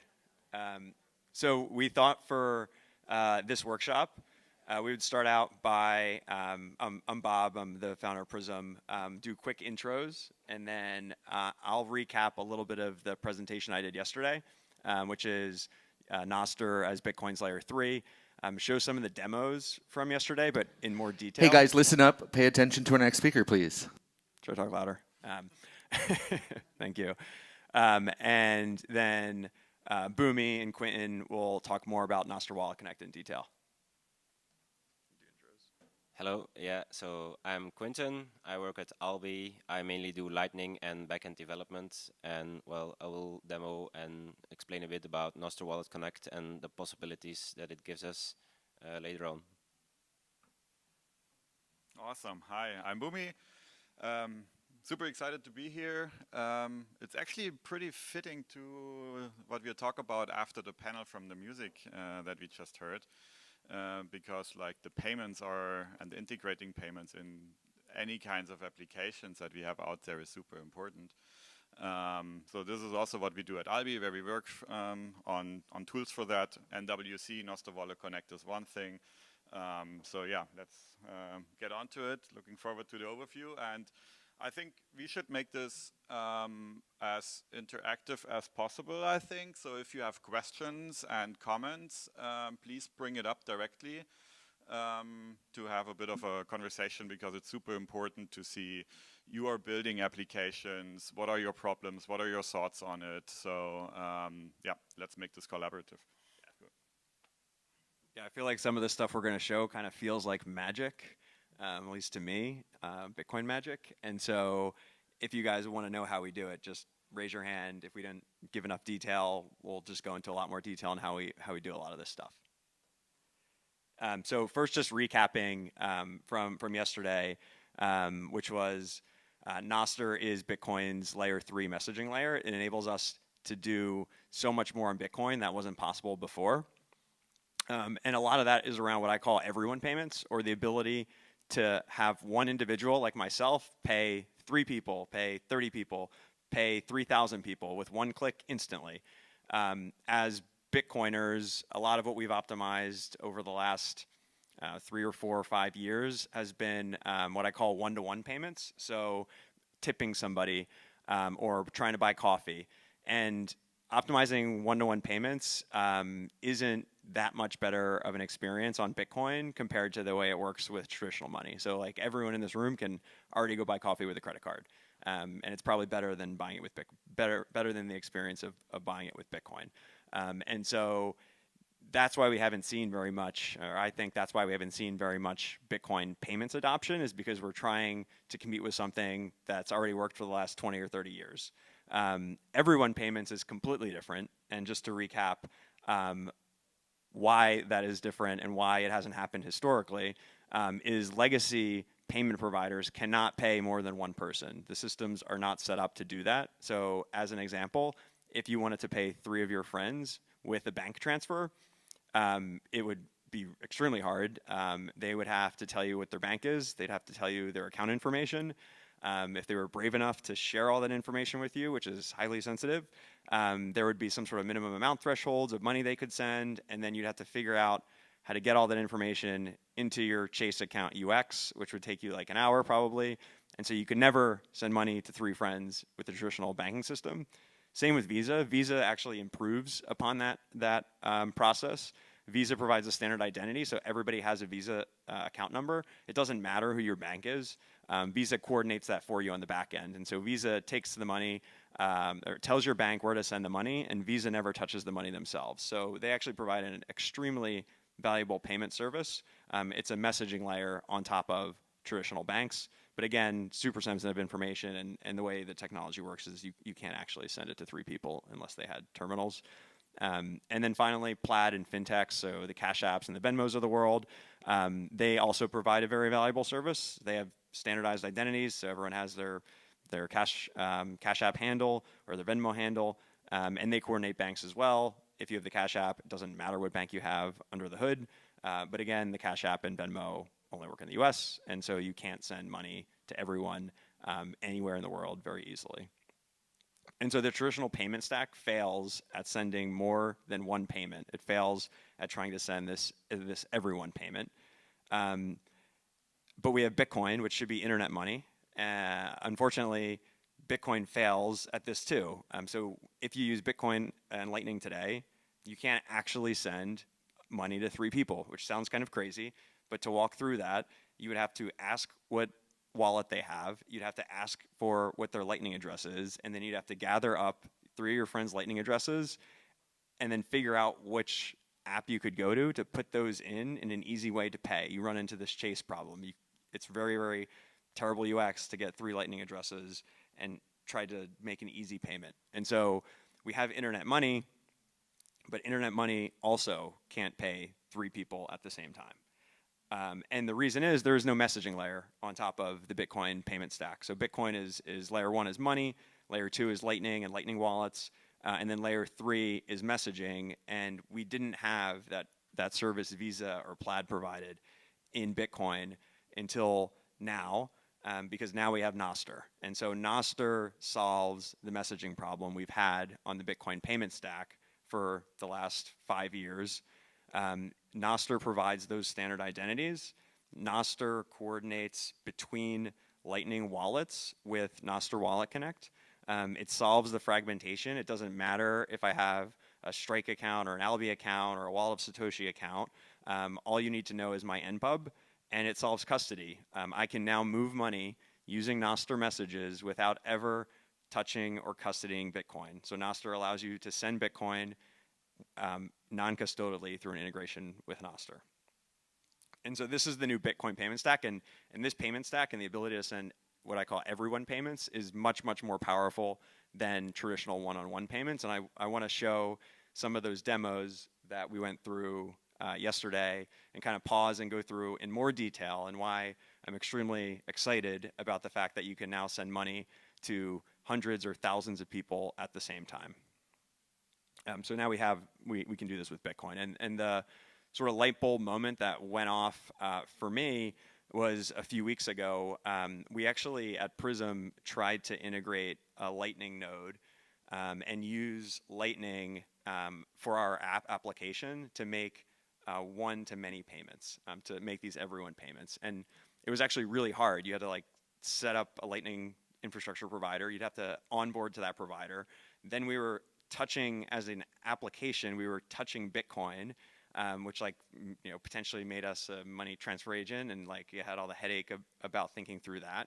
And we spent a month and a half building that, and then realized that there is a better way with Nostr. And the light bulb that went off is that Nostr Wallet Connect allows you to send an virtually unlimited number of payments if the wallet is integrated with Nostr through Nostr Wallet Connect. And then Zap Splits gives you the ability to send payments to as many Lightning addresses as you want in a Nostr event. So now you have this ability to send as many payments as you want, and the ability to receive as many payments over the Nostr protocol. And so we rebuilt what we tried to do using Lightning infrastructure with Nostr messages, and it took us about 3 days. So it was like a month and a half of headache, and then like 3 days of integrating Nostr. And by integrating Nostr, we have the ability to send Lightning and Bitcoin payments naturally. And so just to walk through, this is one example of what's possible. So this is me with one click sending Bitcoin payment to 100 people. So these 100 people are getting, I think I sent them like 100 sats each. As they're turning orange, that's the payment confirming. And when we started optimizing this about 2 weeks ago, 3 weeks ago, it took us about 3 minutes to make this payment. We've gotten it down to, this took about 25 seconds to pay 100 people. So how did we do that? And then how do we get it down to 2 seconds or 1 second or instant? And then how do we go up to from 100 people to 1,000 people or 1 million people? We optimized some of the problems with the current Zap flow. So Zaps are actually kind of slow. If you tried to do this payment using the Zapper app or Amethyst or Snort Social, it would take you 2.5, 3 minutes. Because fetching Lightning addresses are relatively slow. Clients today process zaps sequentially, zap requests sequentially, so you have to do one by one by one by one by one. So that just saying that takes like 100 seconds. You have to rely on LN URL servers that are sometimes slow to respond, and most clients that process zap splits today will wait, so you get like hung up. And then there are rate limits. So Nostr Wallet Connect wallets will rate limit you to a certain extent, or relays will rate limit you. And then finally, if you get all of the Lightning addresses to the wallet to go execute, wallets will execute them potentially sequentially, or in the very small batches. So that's why it took 3 minutes. We optimized it to take about 25 seconds for that 100% payment. And how we did that was we parallelized fetching the Lightning addresses. So it's a lot faster now. It's still probably the slowest part of this process. We skip the zap request flow. So we actually don't even do the zap request process. We just skip it. And there are a number of reasons we do that. It currently is too slow, which is the main one. The other one is for our use case, it's meaningless because you're zapping a Nostr event that we create that no one ever sees. The third thing we do is we quick timeout people. So there are some wallets that are notoriously slow at responding, and if you use one of them, you probably won't get zapped because we time you out in 2 seconds. And then we batch payments. We send them over Nostr Wallet Connect to avoid those rate limits that wallets and relays impose. Although over time, as those rate limits go up, we don't have to batch, and this can happen even faster. And then finally, the wallets can parallelize the payments across different Lightning nodes or clusters, and that hasn't happened yet because no one's ever tried to send 1,000 payments with one click until like today. But that will happen, hopefully. And so I think with a few very small improvements from wallets, relays, and clients, that 100% payment that took 25 seconds could be 1,000 people, and it could be virtually instant. And that unlocks unlimited possibilities for, I think, both Nostr and what clients are building, and then Bitcoin itself. One example I wanted to walk through in a bit more detail is what we call Nostr Gold, which is just a copy of how X Premium, the one from last week, works, or the old Twitter Blue, or the old Reddit Gold, which is you pay a subscription of 3,000 sats per week. If you pay, you become eligible for gold payouts based on how well your content does. So the way it currently works today, and we tried to start really simple, was if you're in the top 10 most liked posts over the prior 3 days, and you've tagged art, nature, or photography, so we've made it category specific to start, you will be eligible to get subscription payments to you directly from users. And so it copies exactly how X Premium works, but you don't need X or any company in the middle. It's a user-to-user payment, and I'll show you how that works in a second. So this is a user that's subscribing to Gold. And so he's just dropping in his NPub. I think this is my NPub. And we're processing the subscription. We process it over Nostr Wallet Connect, currently with the an Albi implementation. We preload the 3,000 sats. You connect your wallet, and then your subscription's paid. So to the user, in this case, it feels like they're paying a normal subscription. That's how you would pay any subscription, really. You'd put your credit card information in, and then you'd hit pay, and your subscription would be active. What's actually happening on the back end is that user, me in this case, was making 10 payments instantly to the top 10 content creators from the prior 3 days. And so those content creators are getting money into their account for every subscription that processes instantly. And so that can be the top 10 people. We can make that, if you can pay 1,000 people, that could be the top 1,000 people. That could be specific around certain content. That could be general as top 10 posts, on the entire platform. That could be the most Zap posts. We can tailor it any way that the client or application would like. And so this was a very simple example of copying X Premium, but the concept works for any platform. And what's really powerful about this is you're now making a Bitcoin payment based on future logic, and it creates a fixed pool that can go toward content creators. So as a content creator, I know this week there's 300,000 sats, so about $100 that Prism is guaranteeing will go every day to the top 10 content creators that tag art, nature, or photography. And as more and more subscribers subscribe and want to become eligible, that amount grows. And so a year from now, there could be millions of dollars available every day for content creators on Nostr. And to the user that's subscribing, it's seamless. And to the content creator that's receiving the payments, it's also seamless. It feels magical. And that creates what I think is an enormous incentive for content creators to come on to Nostr.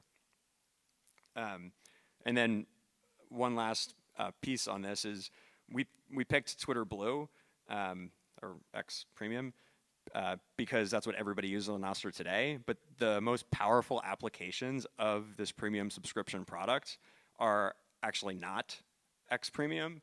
The most obvious one to me is communities like Reddit communities, because we can give moderators the tools to create their own premium product for their own individual community, and they can customize it any way they want. So if you are running your own community called Nature is Lit, which is one of the more famous Reddit ones, as a moderator, you can decide what the premium product entails, what features you want to give your users, if you want to give them things like access to encrypted chat rooms, if they're a premium subscriber, if you want to pay the top 50 people based on zaps or the top 3 people based on likes, it's up to you to create that premium product. And so we can create these small little self-sustaining micro communities on Nostr, and that gets me really excited because that is not possible on any other platform or with any other monetization scheme, period. And then the last one to go through in more detail is this referral bonus. So the way this works is you can create a referral bonus to pay anyone a bonus once they join Nostr. So think of it as like, your friend, he's busy, but like he'd join Nostr if you like paid him $10, right? He would do anything to get like $10. So you can create this referral link, you send it to him. As soon as he joins Nostr, and that's what this video is, as soon as he joins Nostr, he can take that link you sent him and he can drop in his npub, click submit, and in this case, we look up and make sure he created his npub after you sent him the referral link, so he's not scamming you. And then he instantly gets that money into the Lightning wallet that he put in his Nostr profile. And so this is like a simple example of something that we've been thinking about trying to do in Bitcoin payments for many years and been unable to. And now we can, which is you can send a asynchronous payment non-custodially at some point in the future, at some time in the future, that you don't have to decide when you're sending the payment. So the person doesn't need to be sending you a Bolt 11 invoice that expires in like 30 seconds or 3 minutes or whatever it is, and then it's like gone forever. And that's not a great payments experience. Now you can actually create a payment for some time in the future that triggers automatically based on anything. And there's a couple upgrades that can make this even better.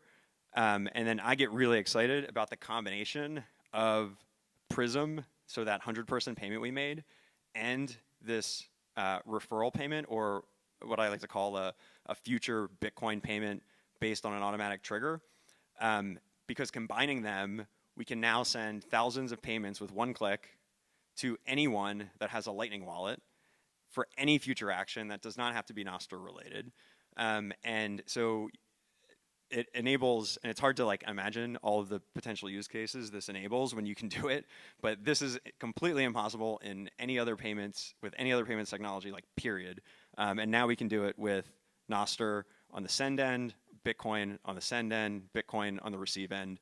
And I think there are a number of really interesting products that can be built with this technology. We just started 2 weeks ago, and so it's just very early. in kind of the process of thinking through what could be created here. Okay, so those are the demos. I hope those were clearer. If you guys have questions, I can walk you through exactly how we did what we did. And then this is the big piece that's missing, is how do we actually get this everywhere? Because right now, there's only a couple clients that support Zap Splits, there's only a couple clients that have integrated Nostr Wallet Connect, and there's only a couple wallets that have integrated Nostr Wallet Connect. And so the answer is we all need to integrate Nostr Wallet Connect. And so excited to have the Albi guys now walk you through Nostr Wallet Connect, a bit of the history, what they've built at Albi, and what the future of Nostr Wallet Connect is.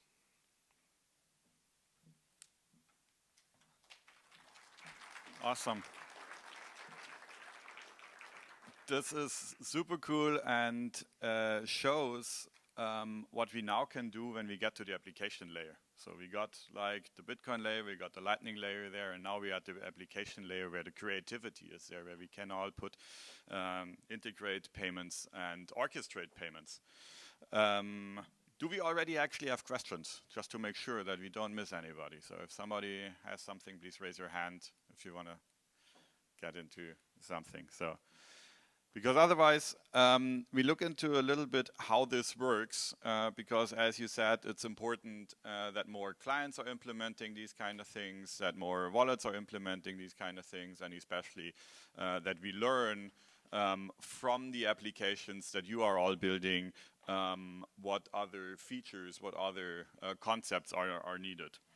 But a little bit into the history, because it's actually right there how Nostr Wallet Connect started. The question was, when Will added zapping to Damos, you always had a very complicated flow. You had to click zap, you had to go to a different application, whatever this wallet was, you had to potentially even paste the invoice, you pay the invoice, you go back to Damos, you wait, and so on.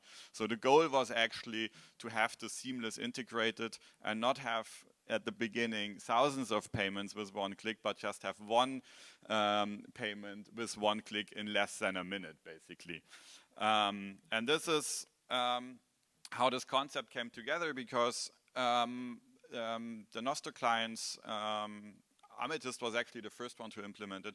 They already use Nostr and Nostr Relay to communicate. And so the idea was we can just reuse the same infrastructure to not communicate between people, basically, but to allow the client to communicate with a wallet, which is, I think, super powerful because it solves a lot of the problems that we had so far when applications wanted to connect to wallets, like, for example, a wallet that runs on a Raspberry Pi and so on. So the concept here is the client, like Amethyst or Damos and so on, or whatever applications you have there, they create a NIP47 request that is encrypted, that has the payment request in there, that is signed, and is published to the relay, just as any other Nostr event.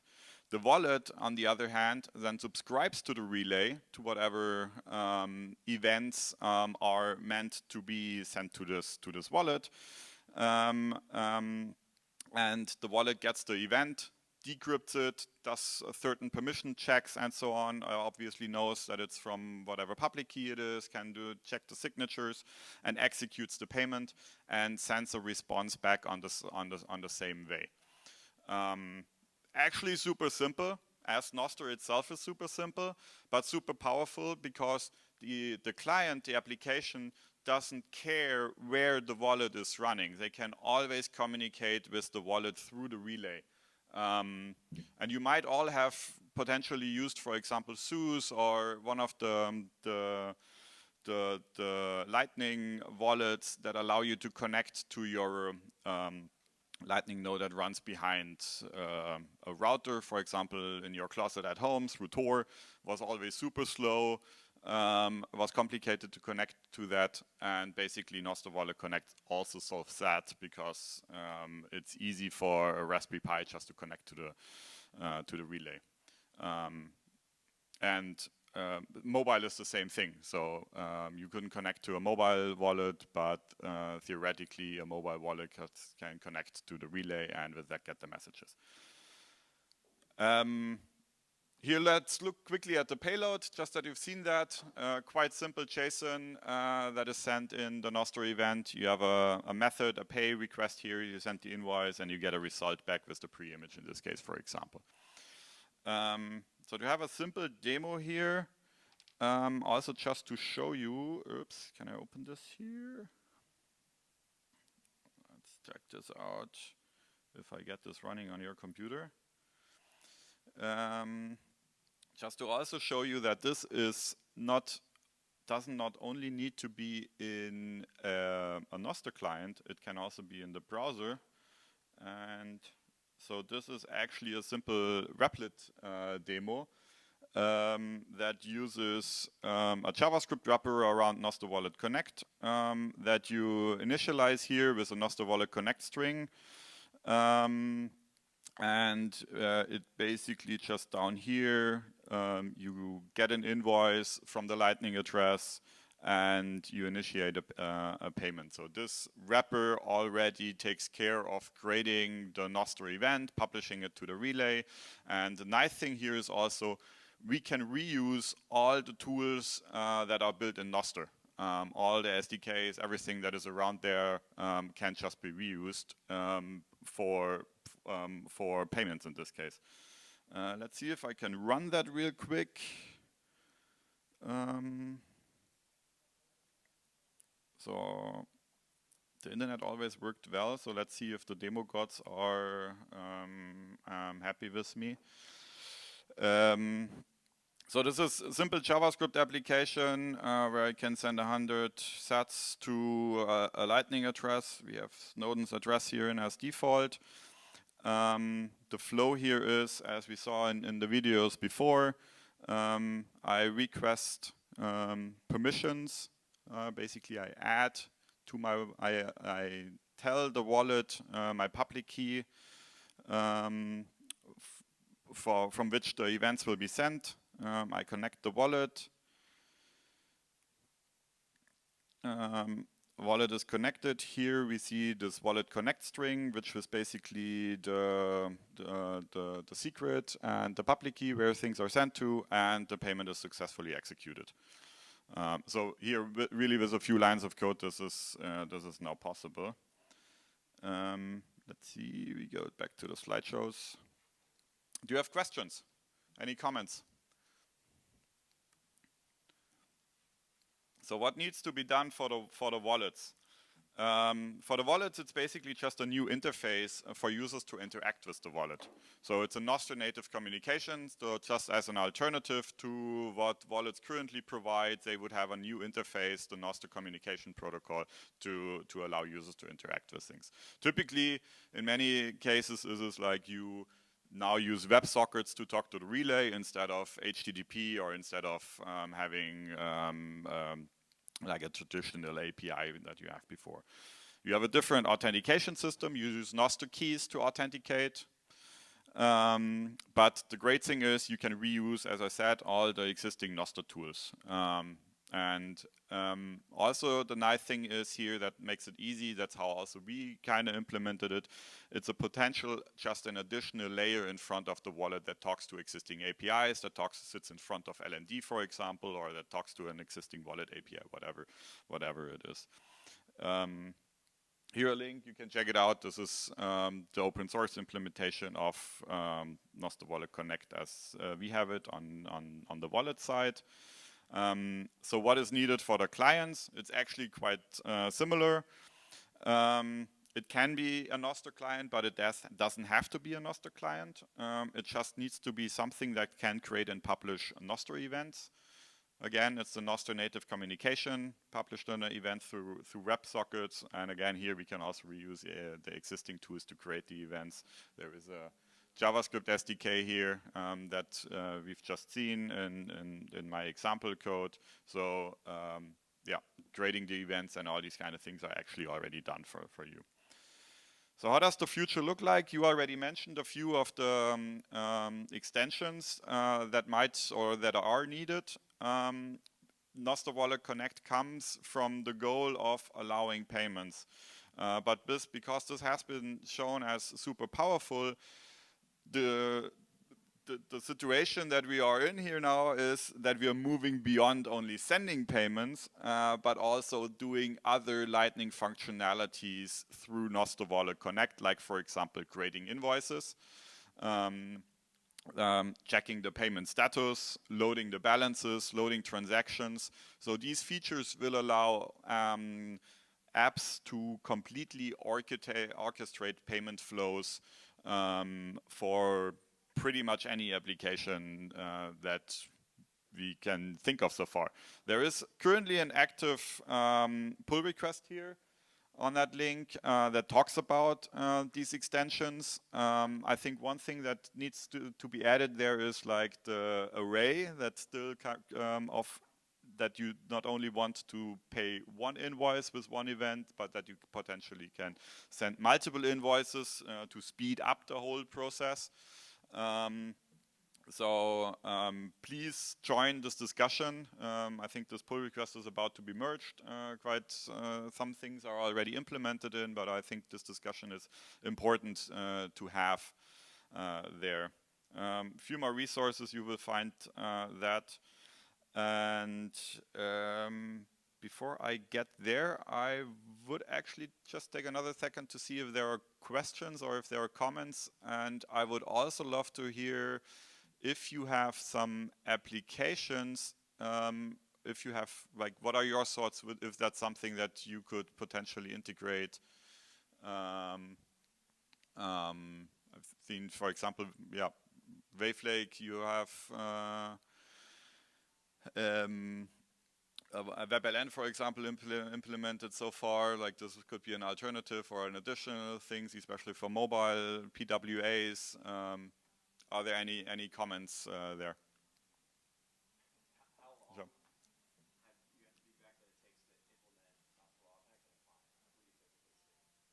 How long? So the question is, how long does it take to typically integrate it? So I think, I mean, the devil is always in the detail, and it depends on the application, but there are all these SDKs out there. So there are the SDKs out there to create the events, there are SDKs out there to talk to the relay, so this is all up there. There is like JavaScript libraries there that basically do the whole process. So to get you started, I think you're definitely within a day, within less a day, you have it integrated to send a payment.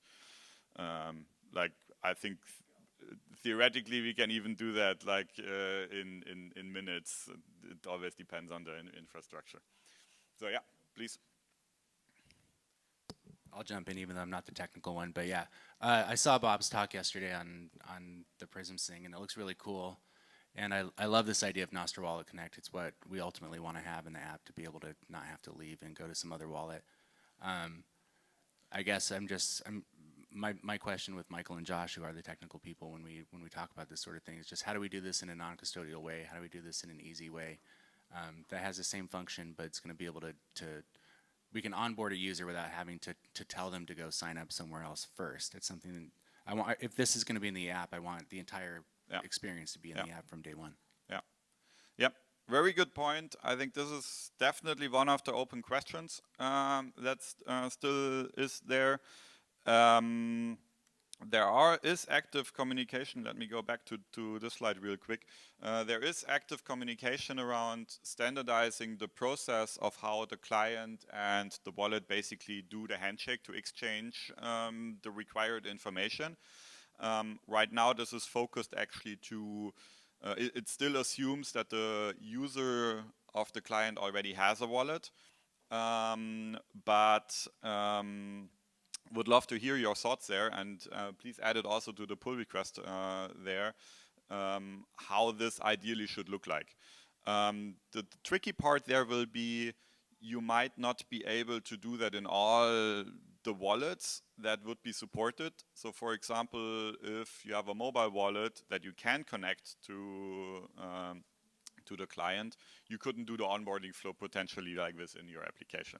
You could do that with an, like a cloud-hosted one or something like that, or where you create an account. So these kind of things. Yeah. But the goal is like to have this as seamless as possible. Yeah. I also hope that this problem will go away, because at some point we all will have already Lightning wallets that we can bring to these applications and can be reused to even make this onboarding more seamless. You had another question? Yep.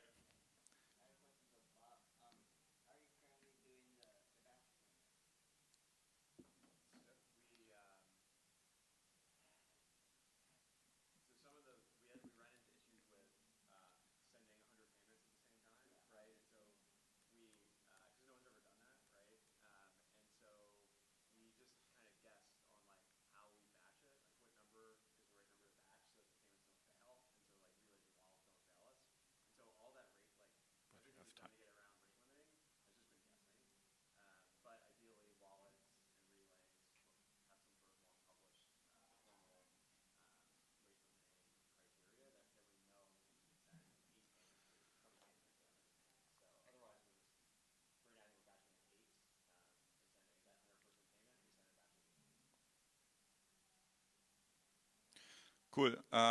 Yeah, just two more things I think we have. One thing I already said, this thing is not only for Nostr clients, it's for any application out there, native or if it runs in the browser. For the browser, we also have some web components to make this easier to integrate. So this is a standardized UI that allows you to connect your wallet to a web application. We can look at the flow later on, or hit me up if you want to see it. And another big topic that always comes up in applications is subscriptions, or in a Lightning case, which hopefully will also be possible about that. And we have another demo that Quinten will do on that.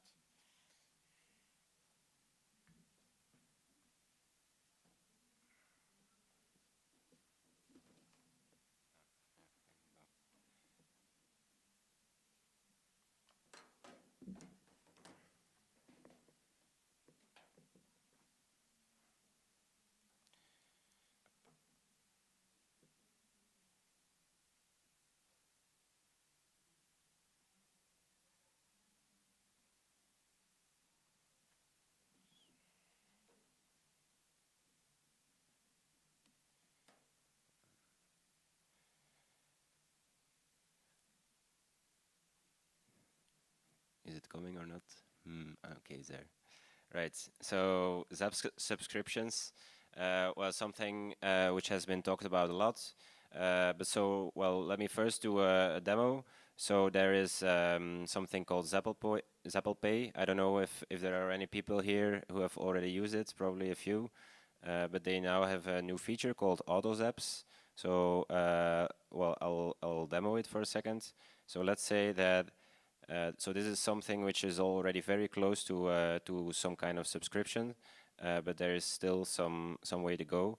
So let's say that I want to support someone. So this is like to do a Patreon kind of style support. So let's say I want to go to this guy because I'm a sim for Jack Mullers, and I put in his MPUB, and so let's say I want to zap him 1,000 sats. And I want to do that every day. Every day. And yeah, they should know it's me, because what's the point otherwise? So I put in my MPUB here. So now I can do a manual connect. Yeah, so wait, manual connect. So here I have to pay in my, so this is like a third-party service, and I now give access to a certain budget in my wallet using this string. And I will set the budget to 1,000 sats daily.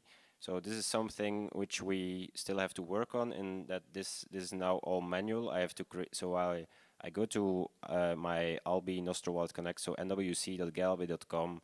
Here are all my apps that I've connected, mostly Damus and Amethyst. But so I can create a new connection. It only needs to be able to send payments. And I can name this like Zappel pay Jack Mollers. I want to set up budgets. I want to send it to daily to exactly what I want to do. So yeah, and then I can create. Oh, I don't want to do this. I want to do this, and then paste this here basically, and then save it.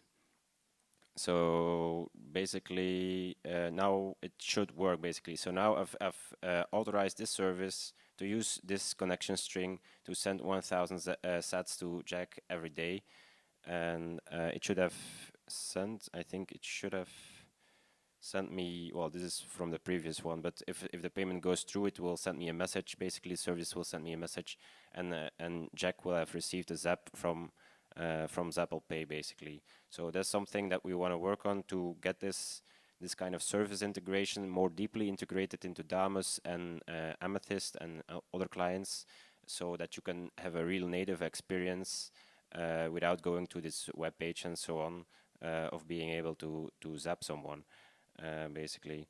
So so that's the Zappel Pay Auto Zap.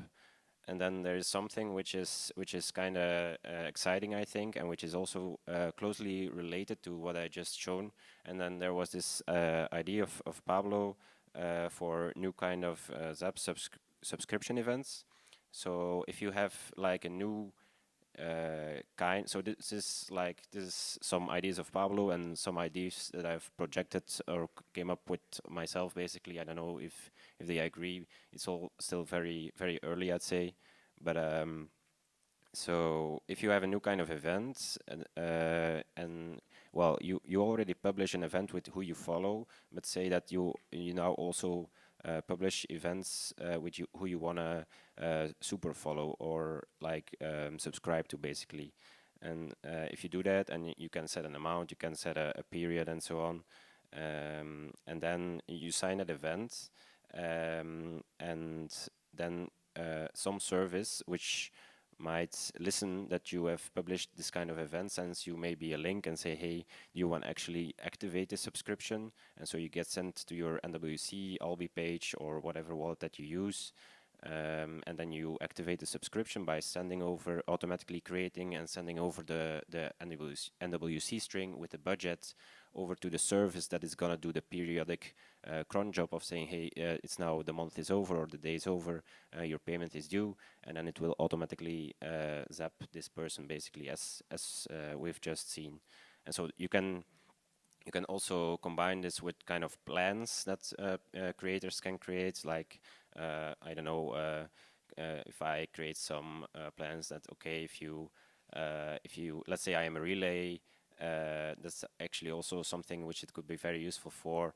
There is a relay, and if you subscribe to the relay premium service, then you're allowed to use the relay, and this I think is something very like the most frictionless way that relays can get paid basically, if there is these kinds of subscription events that are integrated natively in the clients like Amethyst and Damus. So and well, you can even build, you can also do like premium content because of it. Well, there are different ways of doing it, but let's say that you build an entire client that loads who your subscribers are, and then you can post your content, but you encrypt it basically, and you send it over to your subscribers in a DM or something, and you can really build an entire Nostr client that looks at who is subscribing to you and who and then you make a post basically, but you're not sending it out for everyone on the relays, but you're only sending it to your patrons basically. So I think, yeah, that's there are quite some cool things that you can do with it basically. Yeah, then this is another, but maybe I'll ask if there are any more questions by someone about these kinds of ideas, or someone has any more ideas basically. I don't know. Okay, right. Yeah, well, we're also running out of time basically. There was something else about Nostr native invoicing maybe that. Yeah, I think we're over, so we'll cover this, I don't know, out there. Thanks, guys.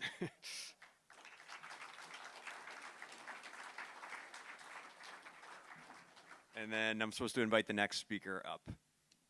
There we go.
ready? Sujana, cross. Okay. Thank you. So, hello everyone. I'm so happy to be here, and I'm going to talk about search on Nostr Search Nos. I'm Darashi, and can I speak in Japanese? Maybe it's okay because I prepared my presentation with subtitles, so you can understand. I think you can understand what I'm going to say. So let's get started. Is it okay? 日本語でお話ししたいと思います。自己紹介します。どういうものを作ってきたかというところから自己紹介したいと思います。まず書いたものについてお話しします。NIP01 を読むという記事を書きました。これと、日本語の全文の翻訳を NIP01 の翻訳を、この同人誌ですね、ハローノスターという同人誌に寄稿しています。で、この2冊目の本が今まさに印刷されているところで、ハローノスター Your Blue Sky っていう同人誌が間もなく来週ですかね、12日に池袋で行われる技術書店で頒布される予定です。でここにも、NIP01 の、変更点ですね、前回のものからどういう変更があったかっていうまとめと、全文最新版の全文翻訳を載せています。でそれから作ってわかるノスタープロトコルという記事を、ソフトウェアデザインという雑誌に寄稿しました。でこれは2023年の11月号で今、本屋さんにあります。で5冊、連載の中の5番目の記事で、他の記事も日本のノスターコミュニティのメンバーによって書かれています。こんな感じで、私の次で最終回なんですけれども、マッツンさんが最後を飾ってくださるということになっています。で、日本の本屋さんでこの雑誌買えるのでお土産に持って帰ってください。で、書いたソフトウェアについてお話しします。まず、紫、これは、ノスターのタイムラインを読み上げるクライアントです。それからマップノスというのを作りました。これはジオタグ付きの、ノートを地図の上に書くというものです。でちなみに私は北海道から来ています。で、ノスターバズスというサービスも作りました。これは、トレンディングフレーズ、盛り上がっているフレーズっていうのをリアルタイムで解析して表示するサービスで、ちょっと前ですけれどもハロウィンの様子が見て取れると。で、これはなんかアルゴとかって言って、嫌われたりすることもあるかもしれないんですけれども、大事な点は、ノスターであればその自分でこういうものを作れる、誰でも作れるっていうところがいいところだなというふうに思います。で実際、私も何が起きているかっていうのを見られたら楽しいだろうなと思ってこういうのを作ったので、なんかそうね、面白い人がいっぱいいる今の時期でこういうことができるといいなと思って作ったので、そういうことができるノスターっていうのはいいなと思っています。そして、ノストデイ、これは、検索のためのウェブクライアントで、ここにフレーズというかクエリを入れていただくと全文検索ができる。でこれを支えているリレーの一つが今日お話しするサーチノスです。これは NIP50 に対応したリレーです。このサーチノスの話をします。でサーチノスはエラスティックサーチをバックエンドにした、NIP50 のリレーです。で OSS で GitHub で公開されているので、これを使うと誰でも、全文検索のリレーを運用することができるはずです。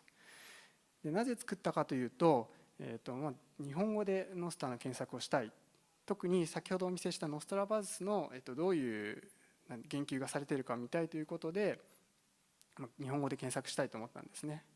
で私がサーチノスを作り始めた時点では、知る限りリレーノストラバンドっていうのが唯一の、NIP50 に対応したリレーでした。でこれ、リレーノストラバンド大変よく、動いていて、ほとんどなんていうか問題なく使えてたんですけど、時々何かちょっと日本語で検索した時に何だろうなっていう結果が、返ってくることがありました。でこれについては詳しくは分からないんですけれども、トークナイゼーションの問題なんじゃないかなというふうに想像しています。でどういうことかというと、日本語というか全文検索ですねは、テキストを単語に分解して実装することが多いです。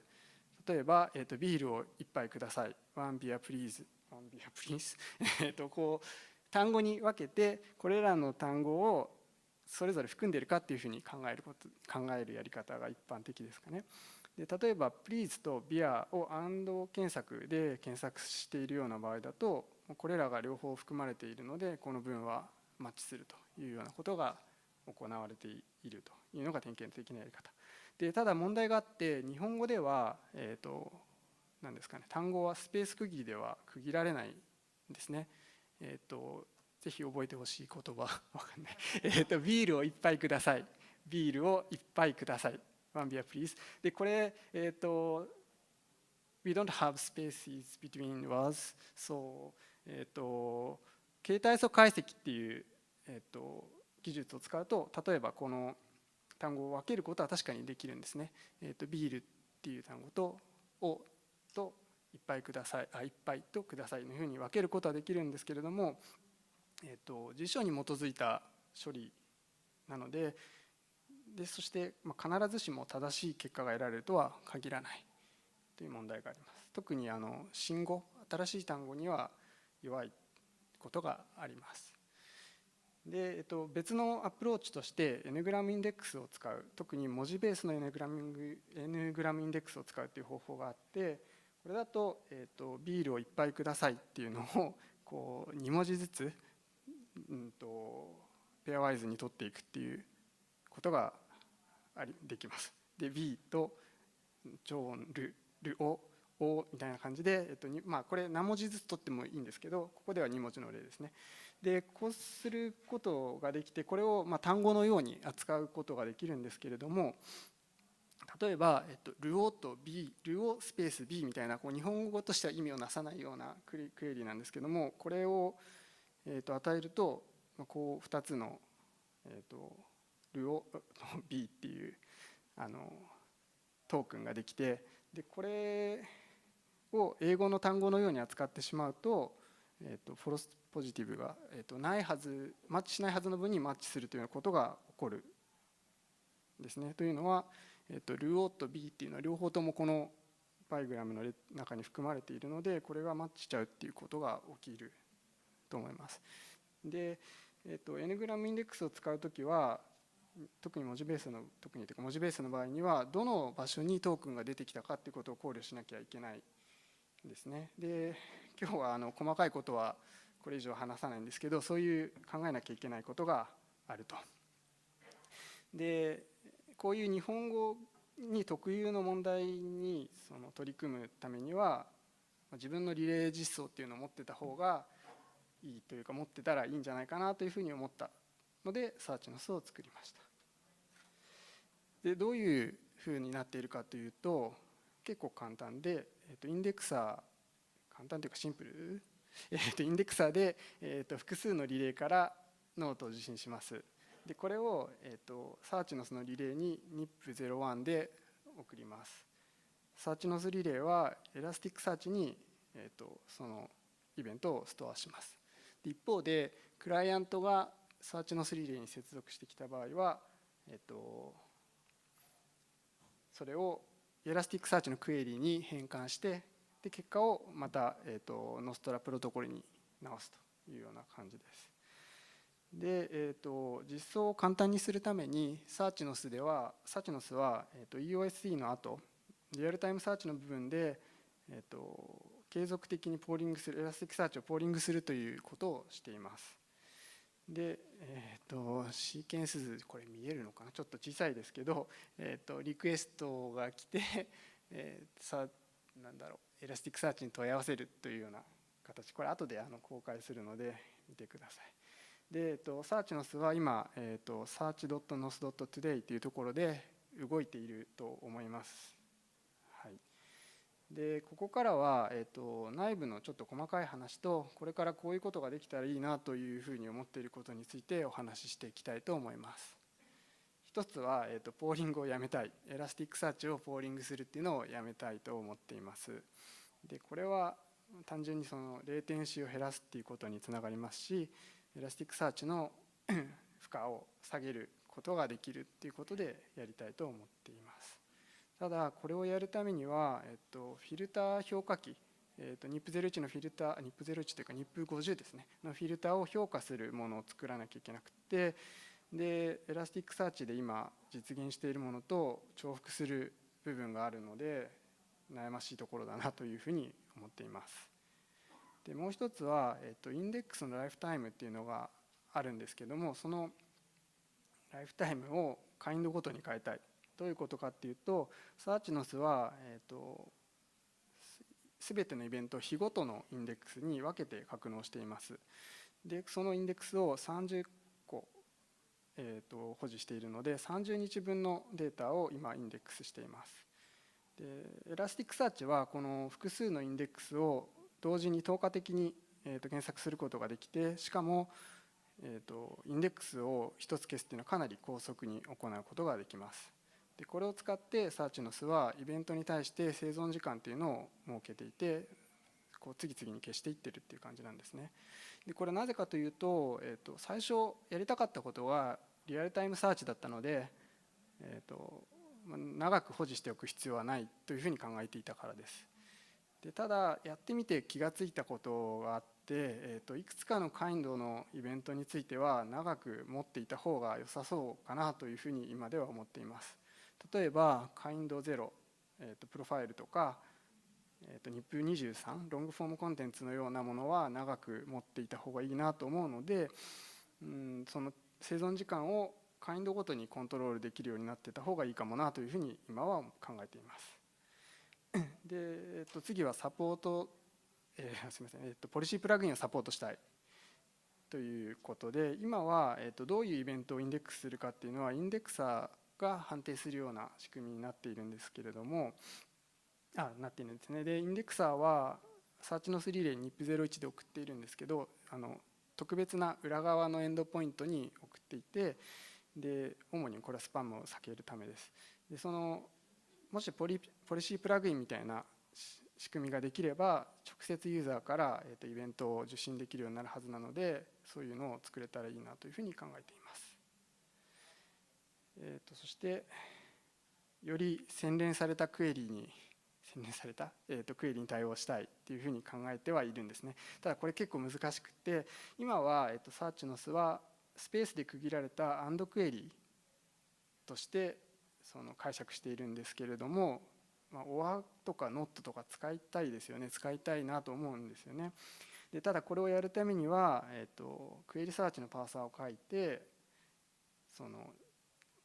処理しなきゃいけないので、これもちょっと大変そうで、他には、例えば言語を限定した検索、ノストラジアで日本語で書かれているものっていうのを検索したいってことが多分あると思うんですけれども、こういうこともできたら良いですよね。でサーチノス内部的には、ユーザーの言語がどれで書かれている、ユーザーのというか、ノートですね、言語がどれで書かれているかっていうのは判定はしているんですけど、ラングジャーみたいなクエリーに書かれている部分をどう扱うかっていうのが難しくて、今これはできていない。このクエリをどこでパースするんだっていう問題があって、リレーでやるべきなのか、それともクライアントでやるべきなのか、どうしたらいいのかなっていうのが分かっていない。でこれもう一つあって、特定のユーザーの、発言を検索したいということもあると思うんですけれども、これは先ほどの例に似ていてさらに厄介な例で、私が書いたノストラジアっていう単語を含むようなノートを探したいですよねと思うんですけれども、これはさっきのやつより難しくて、なぜかというと、カインド0でそのユーザーを探し当てて、それとそのノート自体をジョインするみたいなことをしなきゃいけない。でただ、あるユーザーのパブキーっていうのが分かっていれば NIP01 の範囲でユーザーを限定した検索っていうのはできるので、まあ、いいんですが、でもそれにしてもそのユーザーだらしっていう部分を NIP01 のフィルターに誰がどのパーツが変換するんだっていう問題が残ります。リレーがやるべきなのかクライアントがやるべきなのか。で現実的な話としてはこれ結構複雑な処理なので全てのクライアントがこういうのを実装するっていうのは結構難しいんじゃないかなと思います。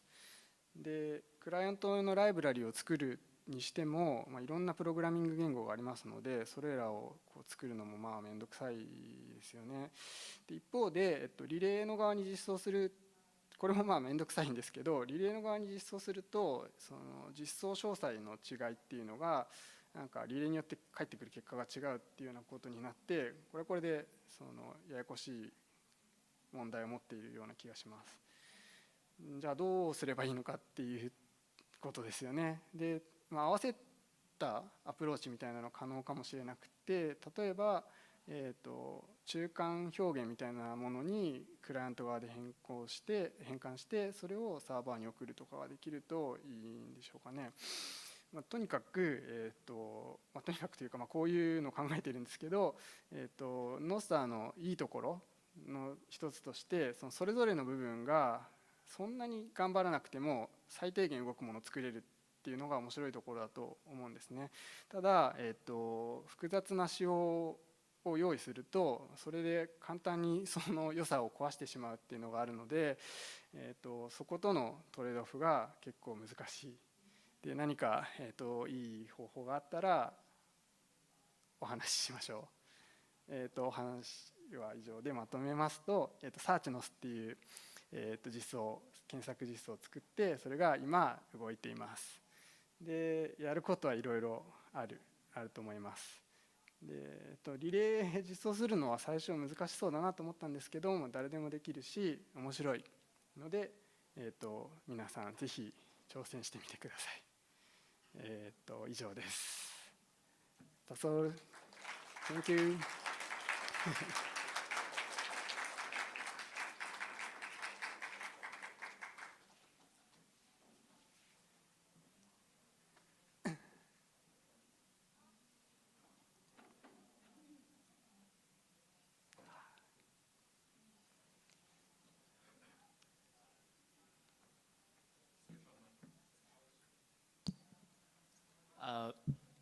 So real-time search has been a problem in Nostr in general. So I think the direction you are working on is very useful.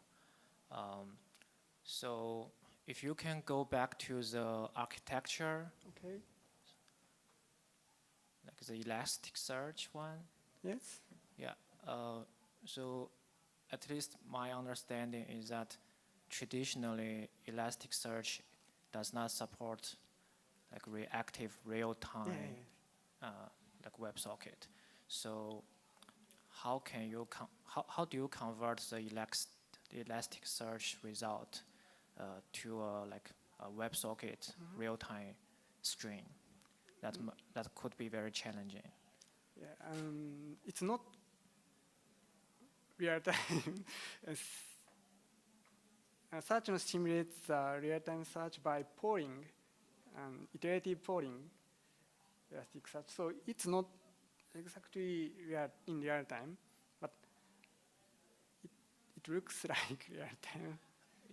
Yeah. So the follow-up question is, do you think we should add like normal HTTP GET interface to Nostr relays as a NIMP? It could be very tempting. Yeah.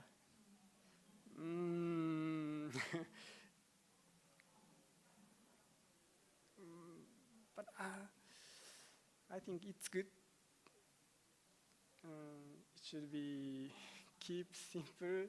So it's better to use WebSocket same as NIP01. If we have another endpoint, it can be different protocol than Nostr. So I want to integrate the full text search in NIP01. Okay. Okay, thank you. Thank you. こ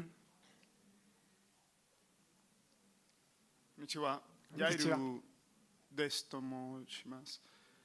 質問が、北海道のコミュニティは、ノスターどうですか？私は他には知らない。自分一人だけ？いるかもし北海道にいる人はいるかもしれないけれども、直接お会いしたことはないです。と2番質問がは、ソリューションは日本語だけ？ターゲット日本語探す？どの言語でも使えます。はい。単純な文字ベースの検索なので、どんな言語でも使えます。ありがとうございます。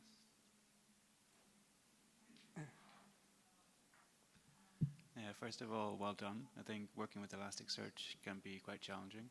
I wonder, how do you see people making clients moving forward with this? It looks like you have your own custom relay with Elasticsearch running locally. So do you have, for example, a Docker stack which someone else could use? Or do you see this moving forward like private relays would offer an Elasticsearch integration and there's some market dynamics? Or what do you think? Can I translate? 誰か、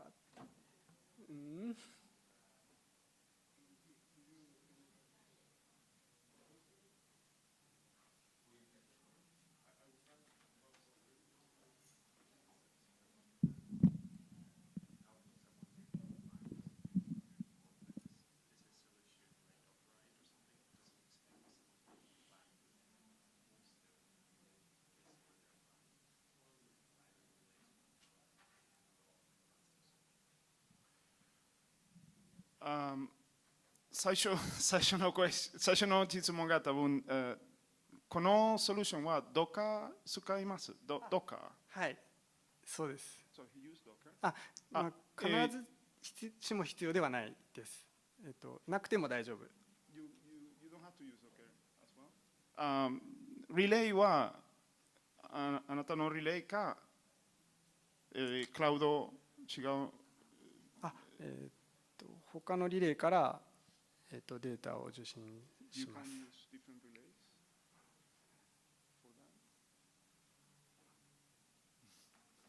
My Japanese is not very good, but a little bit. Might be better to take this in person together. Yeah. And I think we're out of time too. Thank you. Thank you.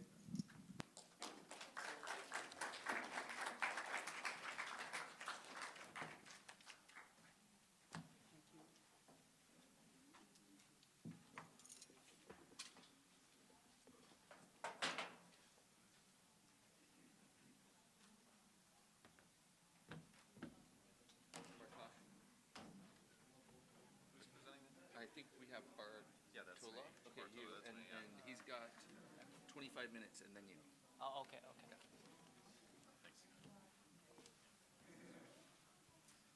Can I use the other mic as well? Yeah.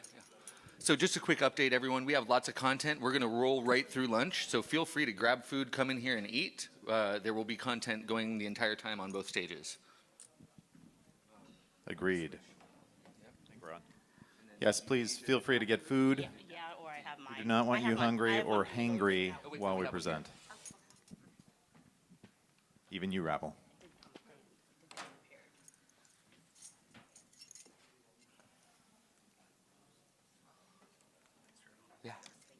Yeah, close to the mic so everyone can hear.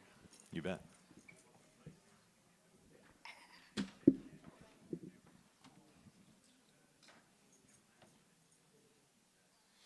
it working? Oh, it's really soft. You got speaker notes shown up there. Just do the slide. Just do straight slideshow. Yeah, that'll work. Do you want to run or What's that? I was going to say, do you want to click through or just tell me? Yeah, I can. Either way. I was getting weird when I started talking. Thank you. Hi, everybody. Thank you for joining us. My name is Bart Myers. I'm joined by Marcia Adler. We're both from Countable and Causes. Really a pleasure to be here today. And again, if you want to eat, please feel free to grab food and join us. All right.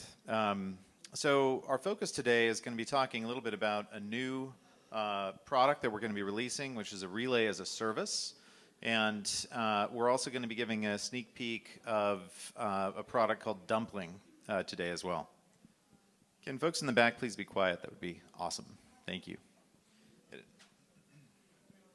So we, as Countable and Causes, see a huge opportunity with Nostr to both do real good in the world and real impact, and at the same time, through that, to really scale the growth of Nostr. So we're going to talk about both of those things today, and hopefully, and as part of that, we're going to give you a demo here pretty quickly. So who are we? Countable has been around for about 10 years. We power digital communities of all kind of shapes and sizes. These are from nonprofits to companies to many different types of organizations. And in most cases, we're focused on social impact. We also have our own community that we power, which is causes.com. It has its own app, has about a 10 million person Facebook community, and is very active in terms of real world impact and action. And all of this gives us an opportunity to help to bring and build bridges into the broader Nostr ecosystem, which we're excited to share today. I'm only going to go through a few slides, by the way. We're going to get to demos quickly, and you'll be able to see this stuff in action here shortly. So one of the things that we have seen that can be really powerful, obviously, in the internet is its ability to drive action and real-world impact. That action can take many forms, people donating. And we're seeing lots of new innovative opportunities that Nostr powers to be able to drive donations, but it can go beyond that. It can go into championing, driving volunteering, spreading the word, sharing, on and on. And so these are all kind of capabilities that we've leaned into in building communities that drive action and real-world impact that can be measurable and real.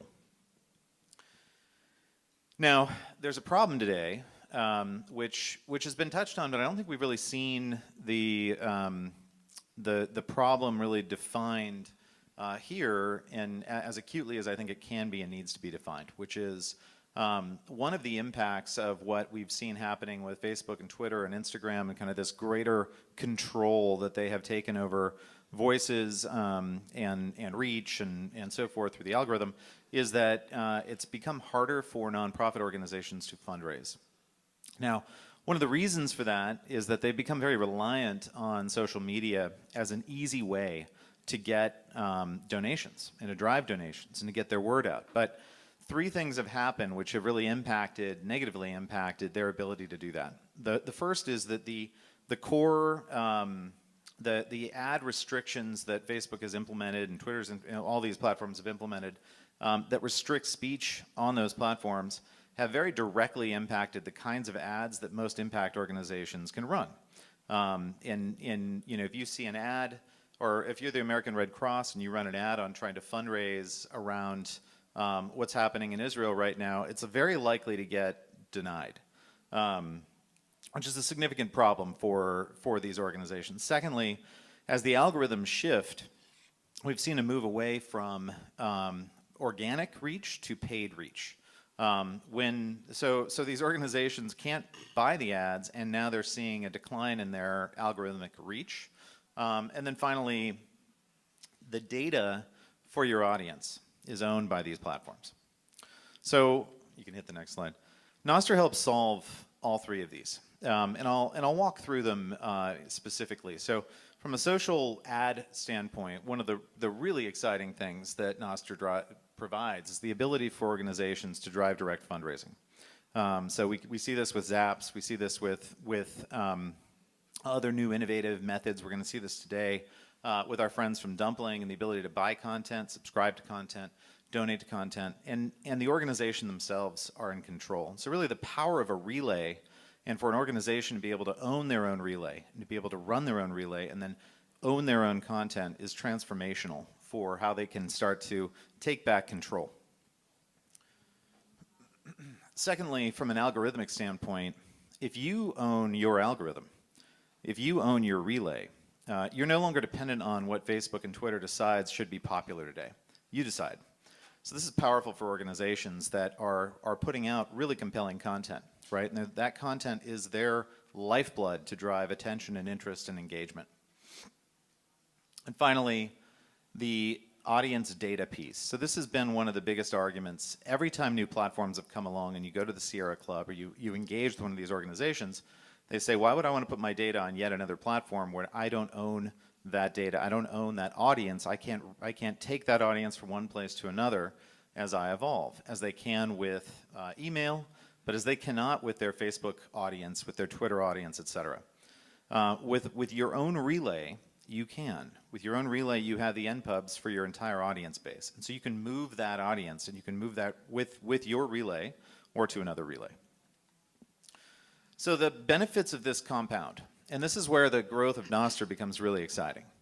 If we can get each of these different organizations, many of which are current customers of Countable, to use Nostr as part of their outreach, fundraising, algorithmic channel, we can start to significantly drive Nostr growth, and we can also bring network effects to these organizations where one person and one organization may find appeal in another. It's very exciting. So our goal here is to make this transition as easy as possible. So what we're going to show you really is two things. We're going to show you a new product that we're launching, which is Relay as a Service, where anybody can basically go in, launch their own relay, and manage their own relay very easily. You can do it in seconds. And then secondly, we're going to show how posting to that relay can also be, pardon me, incredibly easy. And with that, thank you. We'll show it to you. Okay,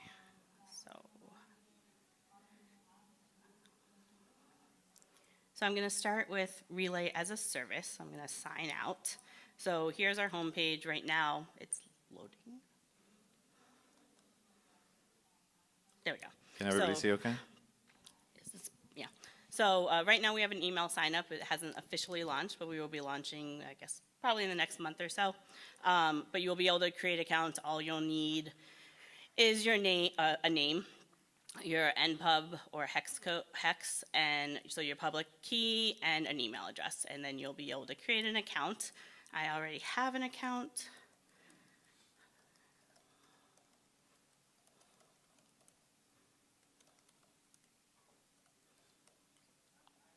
Okay, so here's kind of the page you see. When you log in, you can see I have 2 current existing relays, but I can go click New Relay, and I'm brought to this page where you just ask for little information that will be public-facing about your relay, so a name. I'm going to create a meme relay, a community to share memes. It'll auto-populate contact email. You can change this. And then you'll have the option for an open public relay or closed, meaning restricting who can post, but anyone can see. So I'm going to create a public relay. And you can see it's creating the relay. And you see I'll show you a populated one of these, but you'll eventually be able to see some stats about the relay, the types of events, and say you're getting a spammer that is just making a lot of noise on your relay. You have the option to block users using their public key and adding them to a block list. And on the private relay, you're able to add users to have the ability to write to your relay. So you would just need a public key. And that is all you need. So I would add that for organizations that are expecting a certain bar of quality, if you're the Sierra Club and you have a relay, it's going to be very important that they have that control, that they can make sure that the content on the relay is safe and appropriate for what they are about. That's going to be a bare minimum requirement for us to start to move into bringing large audiences, large organizations into using and adopting Nostr. So having that ability to have a block list is a key step along that path. And so now with the relay I just created, there's a URL that you can go and just put into Nostr, and I can join. It does take a couple minutes when you first create the relay for it to be accessible, but very quick for the most part. And then it looks like it's ready. I can go here, and I'm gonna post our first meme. I have one saved.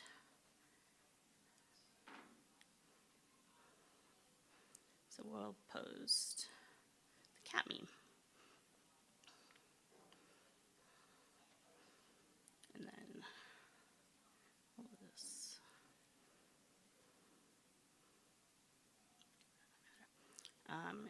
And we also have this, I'll show this more and more, but we have the ability, we worked with John from Coracle and added the ability to add some custom reactions as well. So I'll add a smiley face and a heart.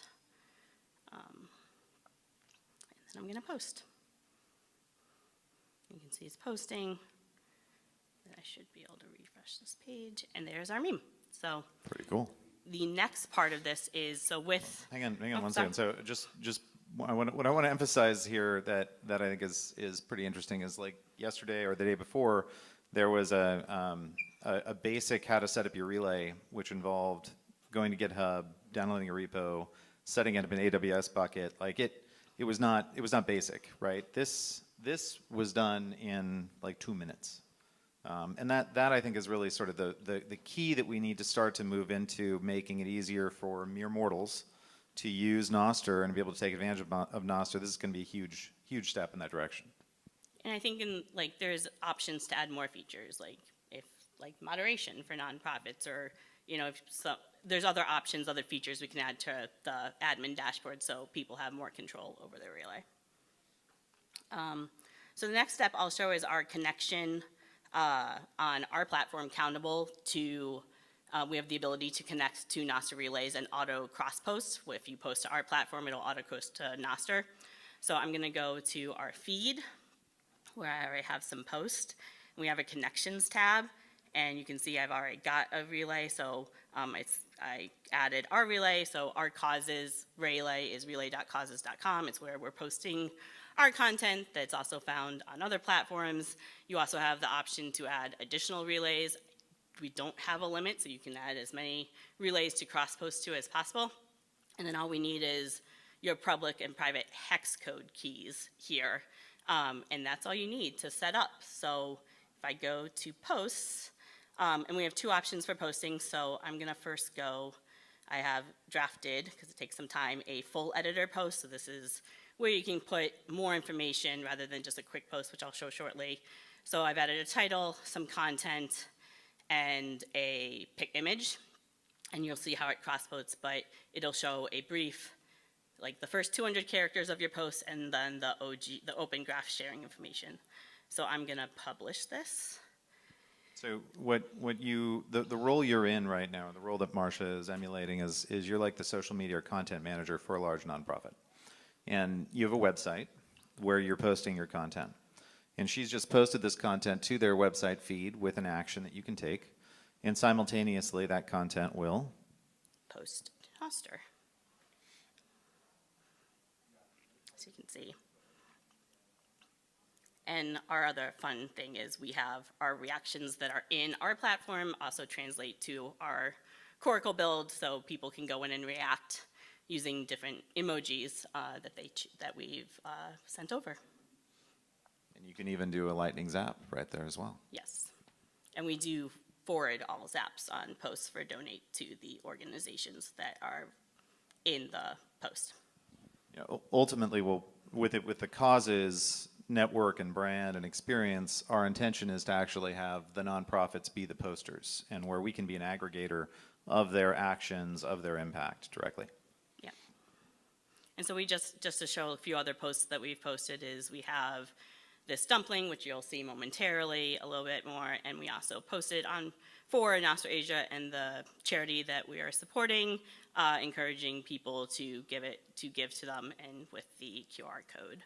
But you can see there's a variety of posts, and then I won't do it right now because of time, but you can do a quick post, which is just really short text and an image. It kind of shows the same thing, but it's in our quick editor instead of our full editor, which is just kind of like a comment box on any social platform. Cool. So we're going to hand over the mic to our colleague Anna, who's going to talk about dumpling. And then if we have a couple of minutes at the end, we'll take questions.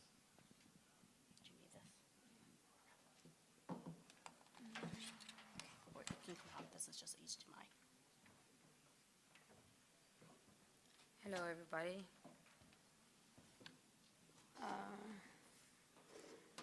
Well, I got 5 minutes, but I guess like you guys are all familiar that when you're about to demo something, like everything breaks. Hope it's not the case now, but well, thank you so much. We're a dumpling team. We've been with Nostr since Costa Rica, and we think like there is something really huge here. But well, we're a team from Spain and US.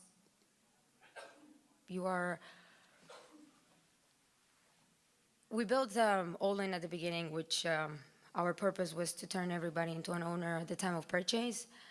And that said, we always supported all those that own things, from physical to digital. And said that, we came across with the opportunity of launching Dumpling, which empowers creators by distributing their content and adding a paywall. So it's very simple, fairly easy to use. Like you upload any type of file, then set a price and get a link that you can distribute across your network. But we've added a twist, which basically is that people that pay for this content and ultimately see it, they will be able to share it further along and get paid for distributing such content across their network. That gets back to the opportunity that we've seen few people talking here on the stage on how split payments will work. And yeah, we're very excited about it. So as I said, fairly quite simple. We've integrated that you can actually connect via Nostr, but also you can connect with Universal Namespace, which is a product from the ecosystem that we're actually very excited about, and it's the portability of your new username across platforms. Can I have my phone? It's just like my SMS like that. So I'm verifying myself here as a human. I'm signing up with UNS just to show you guys how it would look like. Again, we're a work in progress. So if something happens, I hope you understand. Yeah, so I will encourage for you to check out Universal Name That Space. It's a very interesting approach on portability of usernames. Those are all the usernames I have. So actually I was already connected, but I'm logging again. 1 second.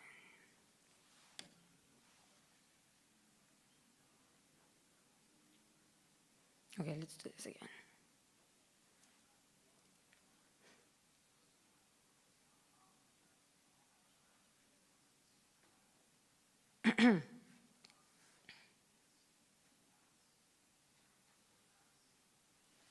Okay. I know this might provoke the status quo of Nostr community, but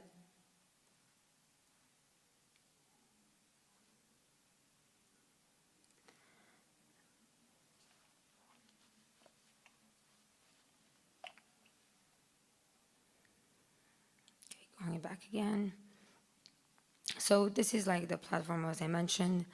In this case, those are like all the links I have for content to be distributed.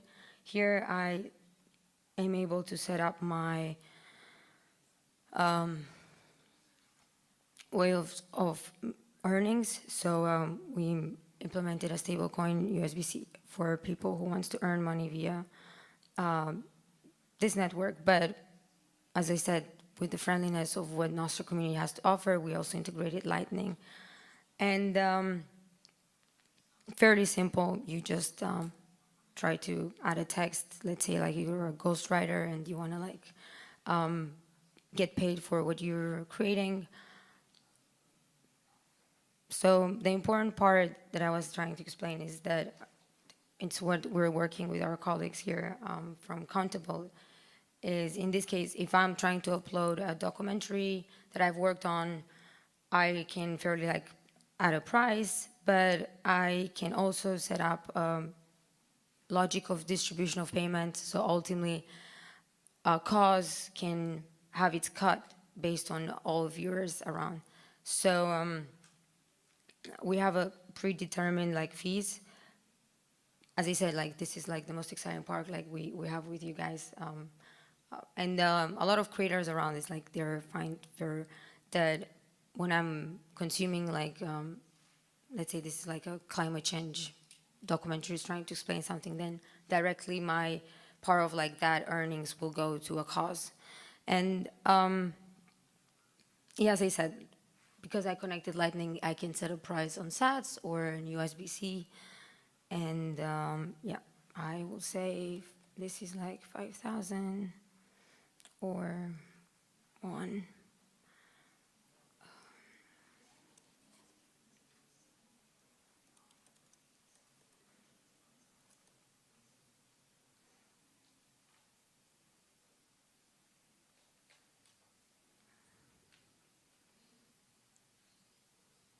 So the mobile experience is actually different because we could integrate the possibility for you to share this on your Nostr app, but like we're missing some nips out there to do this also at web level.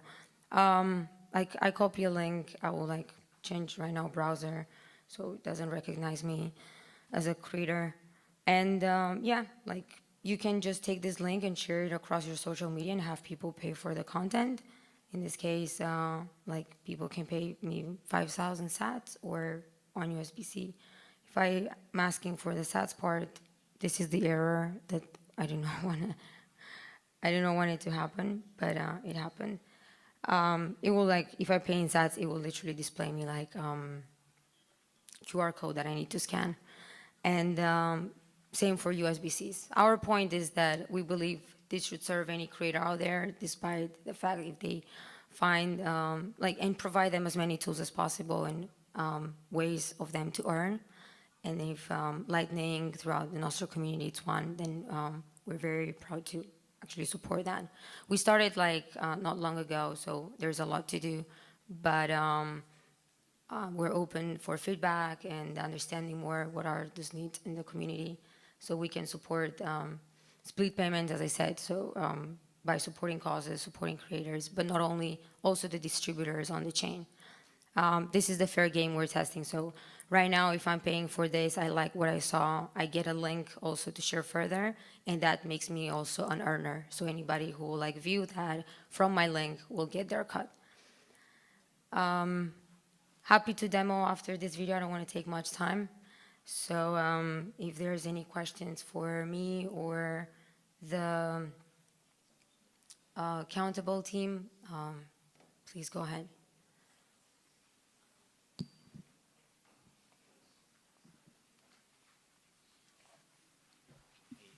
I think you guys get on stage for you. Hi. Yeah, good job. This is really awesome. Cool to see that you've integrated the hidden posts. Is that also integrated into Nostr so that that post will be hidden across the Nostrverse? Yes. Or it is, okay. Yeah, so that's like, we're nothing but a feature which basically enables people to upload stuff at a paywall and then distribute that. So Nostr provides like a new forms of social network connections on a distributed level. For us, we're just like compress that on a blog that can be distributed across the network, considering like the deplatforming of things, and adding the layer of earning via sats. That's what gets like the Nostr community excited that the content could be paid and like kept under like the NPOPs. But is it hidden across Nostr, or is it just hidden on your platform? It's across Nostr. Yeah. Okay. Which NIP are you using for that?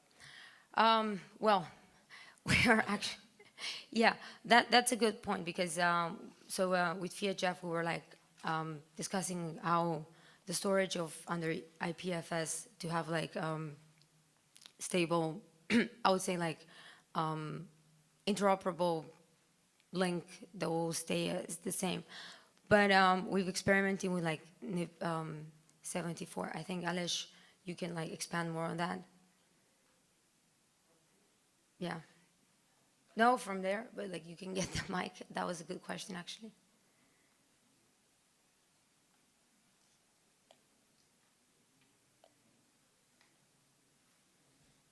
So, hi everyone. So, for this case, we're trying to bring up a custom NIP for that. We are working on, right now it's hidden under the encryption one, and we're doing some things on our platform as well. As you well know that there is not a well-defined NIP to enable that, or that the one that is still in progress. Our thought is that as soon as there is a good NIP, we can implement that. In the meantime, we're using the encrypted nodes to make sure that the content is somewhat in the network and it's protected. So when you pay, we're decrypting that, displaying that. But ideally, a good point is that we want to have a custom NIP to enable this type of feature across all the network from Nostr community and make sure that everybody has the capabilities to display that into their own clients.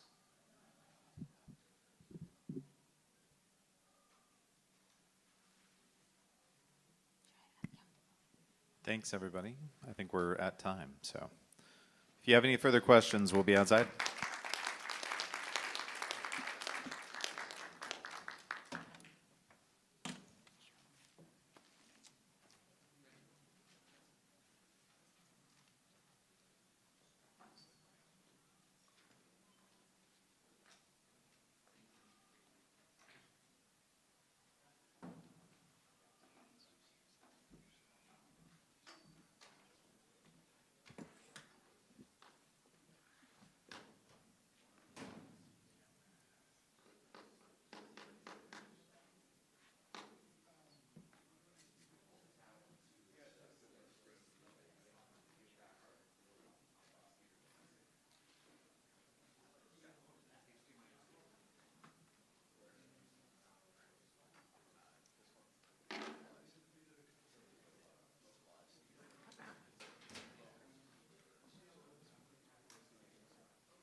Thanks. I can adjust it.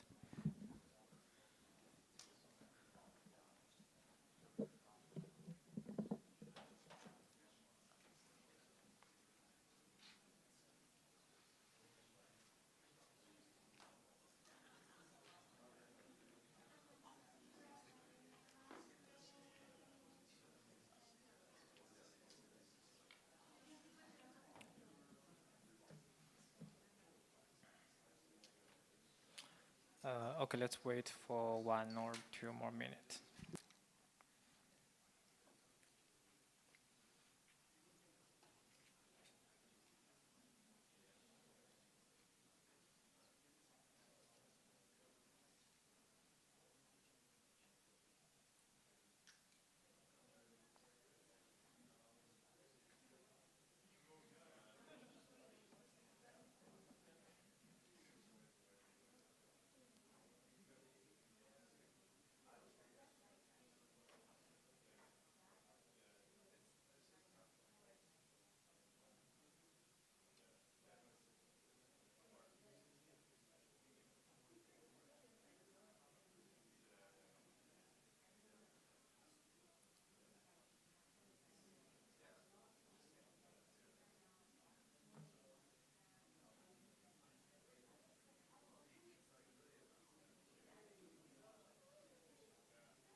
Okay, let's get started.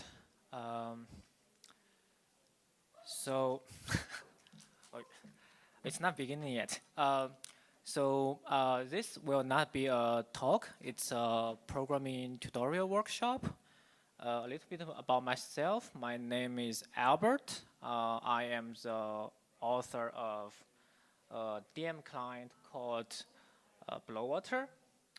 As you can see right now, it's actually a NIM7 extension. At the same time, it's also a web app. So I had a talk 2 days ago about that, but this talk will be about a library I wrote that powers everything underneath. So the library is called Nostr.ts. It's a JavaScript library.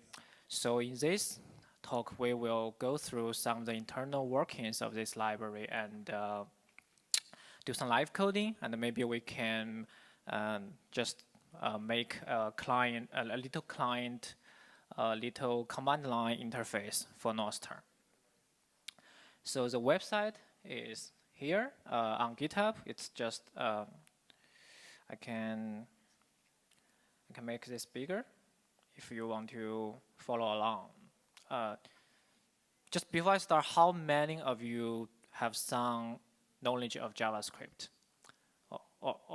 Okay, so fair enough. So the first thing that we need to know is download JavaScript. And the specific JavaScript runtime I am using is called Deno. So if you go to deno.com, so it's deno.com, you can download Deno's runtime. So it is supported on 3 operating systems. And you just copy this line, and then you should be all set. Once you have Deno running, let me make this bigger. So it's similar to Node.js. Once you have Deno running, you have a Deno interactive shell. You can do standard JavaScript like that. You can do functions. If, for example, maybe I can define a function that is A and just return 3. Oh, the syntax error. And I can just call A. So that is Deno.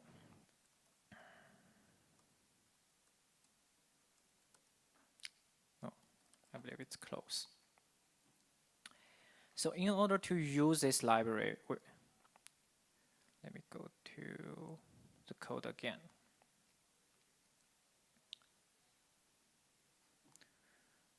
So let's assume we just have a new file, like let's call them test.ts.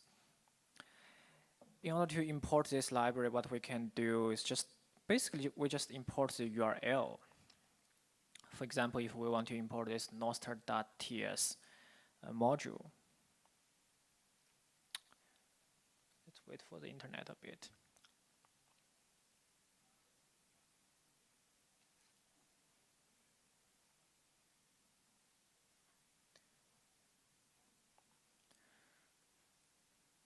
So this is just the code on GitHub. You can just copy this URL and import it here. You can import everything as Nostr. By the way, this is directly TypeScript, so it's like a syntax layer on top of JavaScript. And let's see, let's just try to print out what is inside of this Nostr module.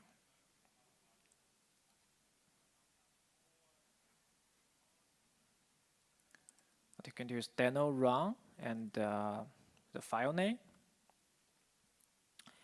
So that's everything inside of this module. So suppose we want to write a command line interface, something like, especially for developers, if we want to just, sometimes when we're debugging, we want to do like maybe Nostr get and the event ID, something like that. And I want the command line interface to just print out the JSON of that event. So what can we do about it? The first thing is in this Nostr.ts module I have, we have a class called single relay connection. And this single relay we can initialize this single relay connection with a new function. First, I need to import it, and I can give it a relay. For example, Nostr.lol is a popular relay. We also have a relay of our own. It's called a relay.blowater.app.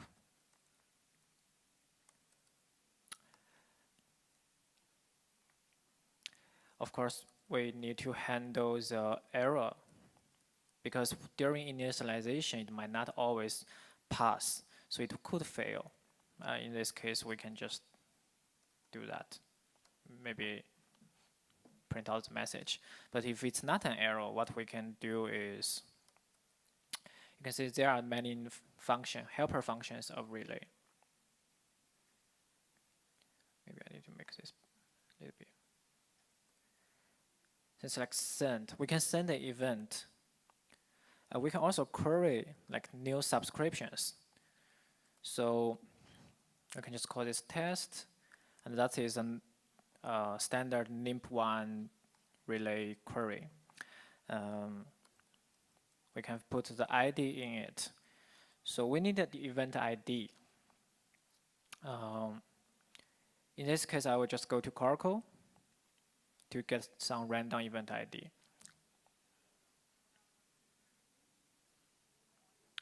Maybe this one.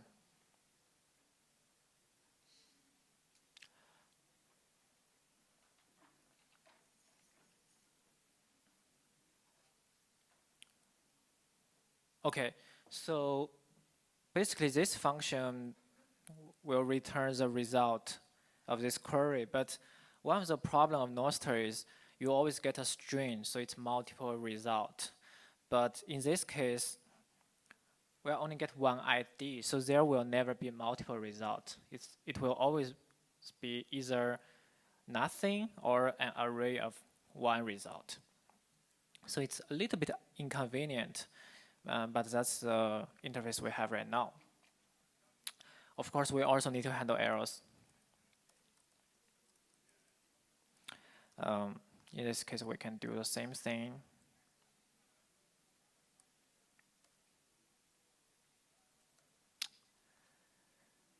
Now,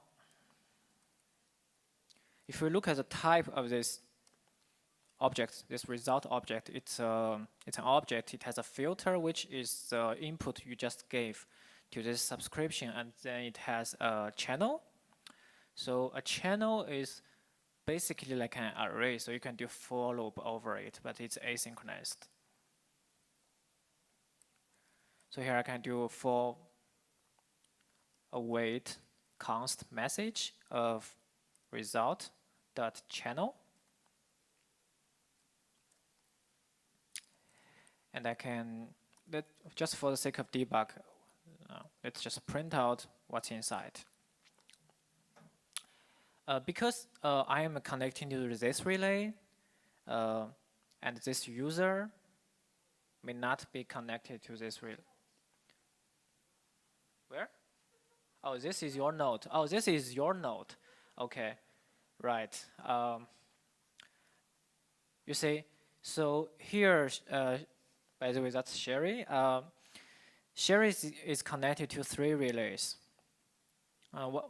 Let's try this one, Nostr.lol.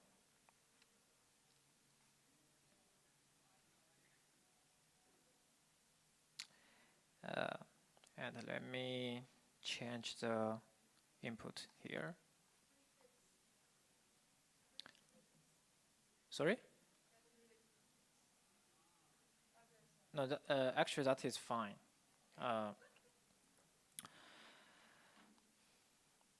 Okay, so let's just run this little program and see what is happening, right?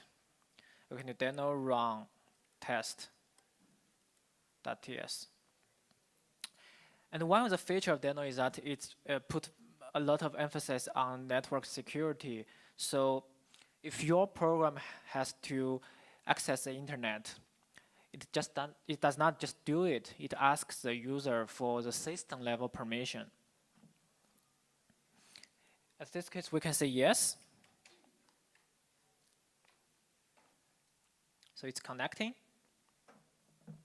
Actually,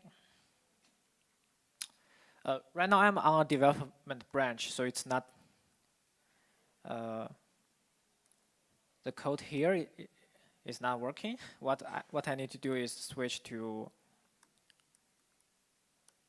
the main branch.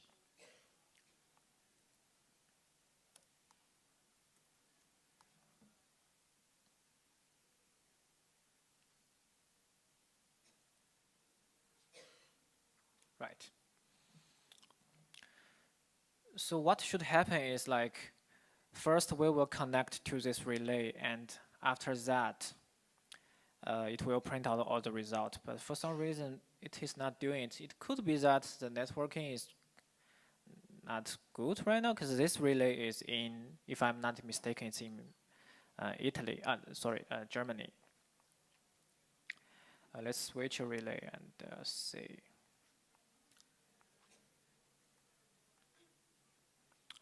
I believe this one is in Japan, right? Or no? I'm not sure. Or Nostr, the band.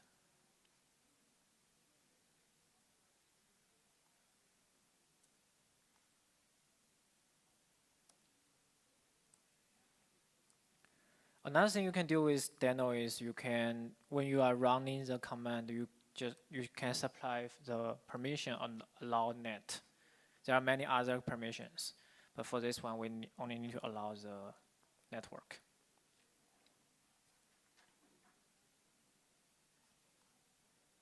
Unless I am making some mistakes, otherwise it should work. Because like here, I have command line interface written already. They are pretty similar, so it should work, but I'm not sure why it's not working.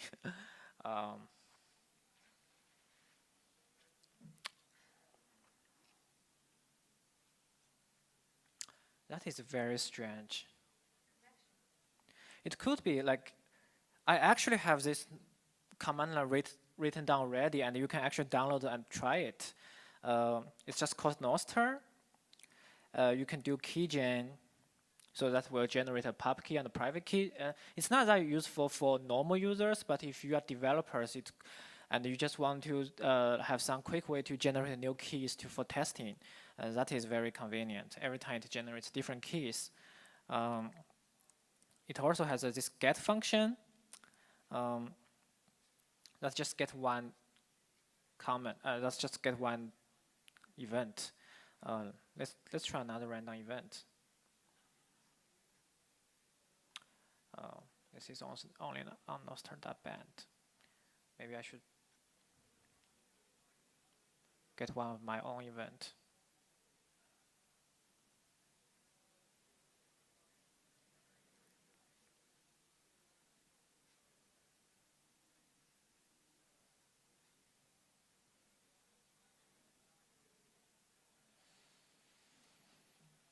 So if I am not mistaken, yes, yeah. Why? Like the code is basically the same. Like what's wrong with me?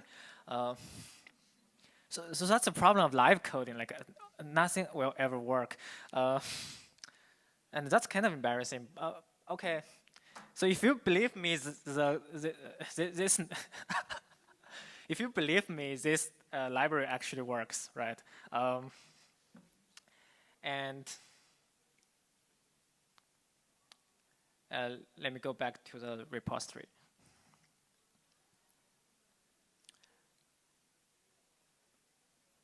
So what you can do is you can actually download this. Let me do some quick fix. Yeah.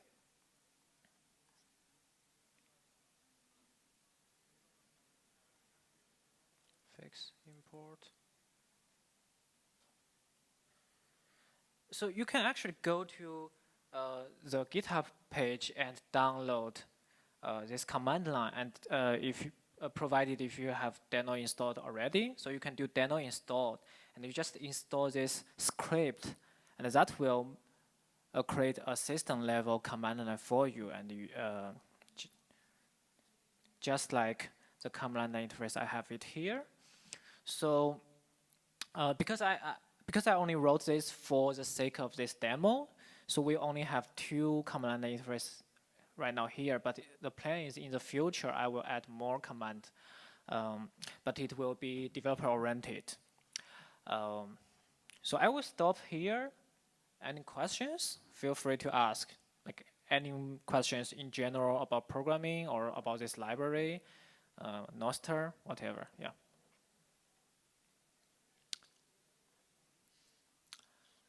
Okay. Let me try it one more time. All right. I'm very interested to see why this didn't work.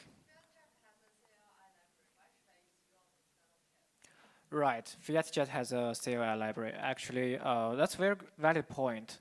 So, do you know the repo?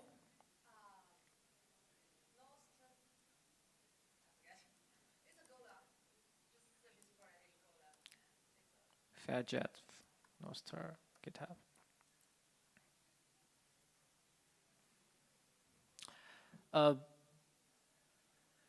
A command tool for all things about, okay, this one, yes. Right. Okay, so basically it really depends on, like, if you are a client developer, what is your tool chain?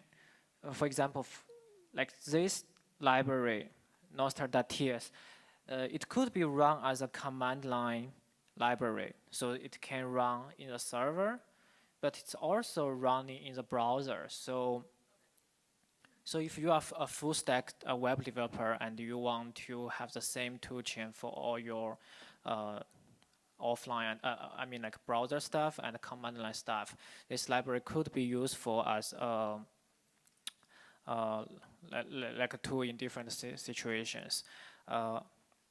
And you can actually add your own commands. With this Go library, it's more like a standalone software instead of library, right? NOSCL. NOSCL.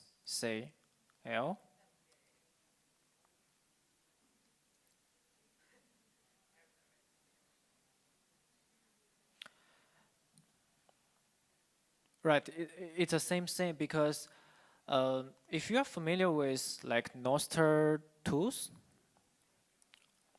so that's a reference JavaScript implementation of a Nostr client, library. But since it's bootstrapped with Node.js, the problem is the WebSocket interface in Node.js is different from the WebSocket interface in the browser. So it's not very convenient for you to have the same WebSocket code running in both environments. You need a separate Node.js implementation for that. So that's the reason I choose Deno, because the Deno runtime can be run in both browser and the code generated by Deno can be run in both browser and the server. So the WebSocket interface stays the same. Then you have a lot of code. You save a lot of coding. So that's basically my answer. I'm not sure if that's satisfying for you. Any other questions?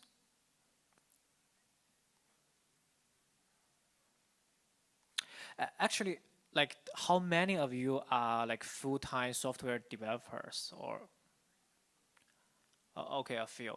Yeah. So if you are interested in Nostr development, you can talk to me offline. Otherwise, that will be my tutorial.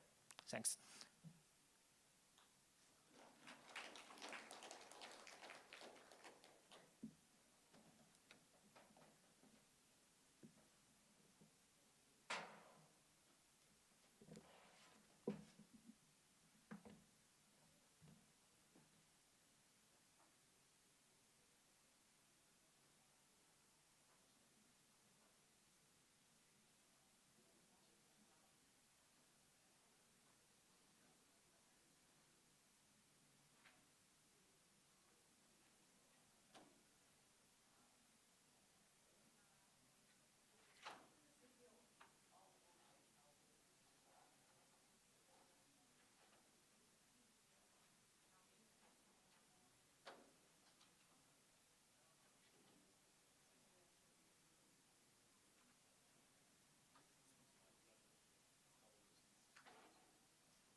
got them in Lugano.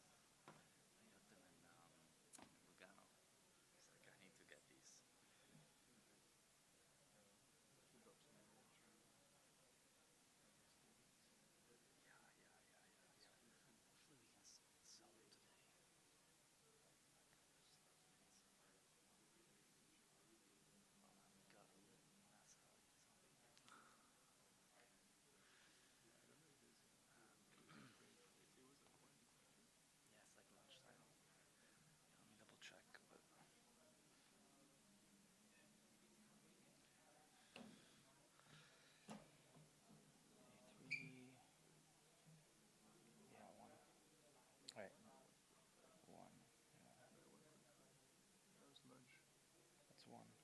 That's the end. So we actually have 45 minutes. Yeah. Give Max a last chance. All right, we'll get started here. Thank you all for being here. Appreciate it. Much appreciated. So, Status, I need you to log in actually.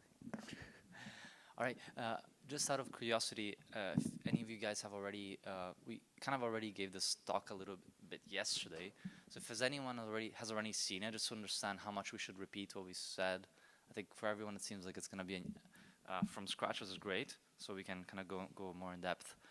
All right, well, if you didn't know, well, I'm Mick, CEO and co-founder of Geyser. Stadios is also here. We'll be speaking in a bit about, yeah, he's the CTO and co-founder of Geyser. He'll be kind of doing a demo.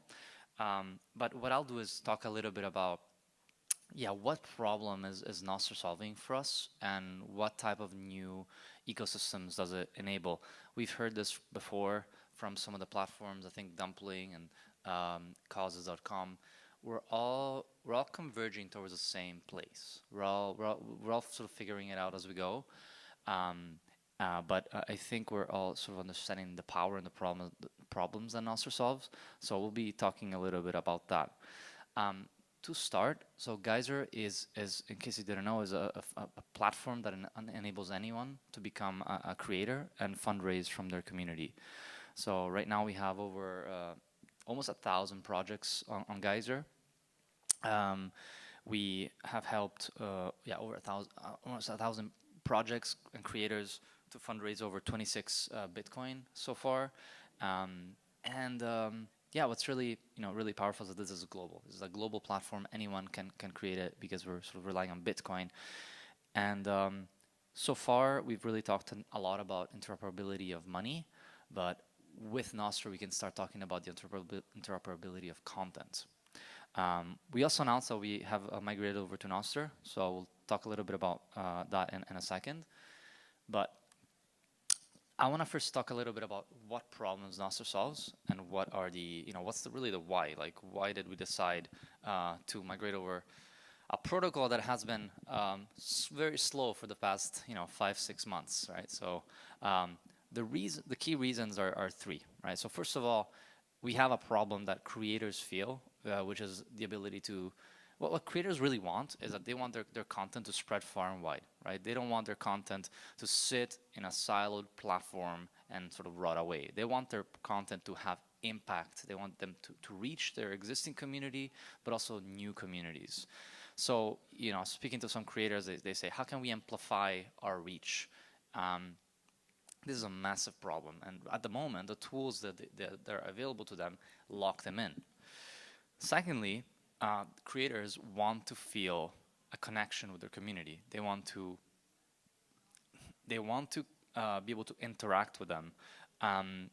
Again, as an interesting quote that I heard from a creator at one point is, being a creator can be a lonely experience, and that's really telling.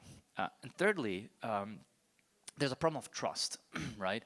By logging in with Twitter, there's a limit to how much we can essentially impact the engagement that can exist.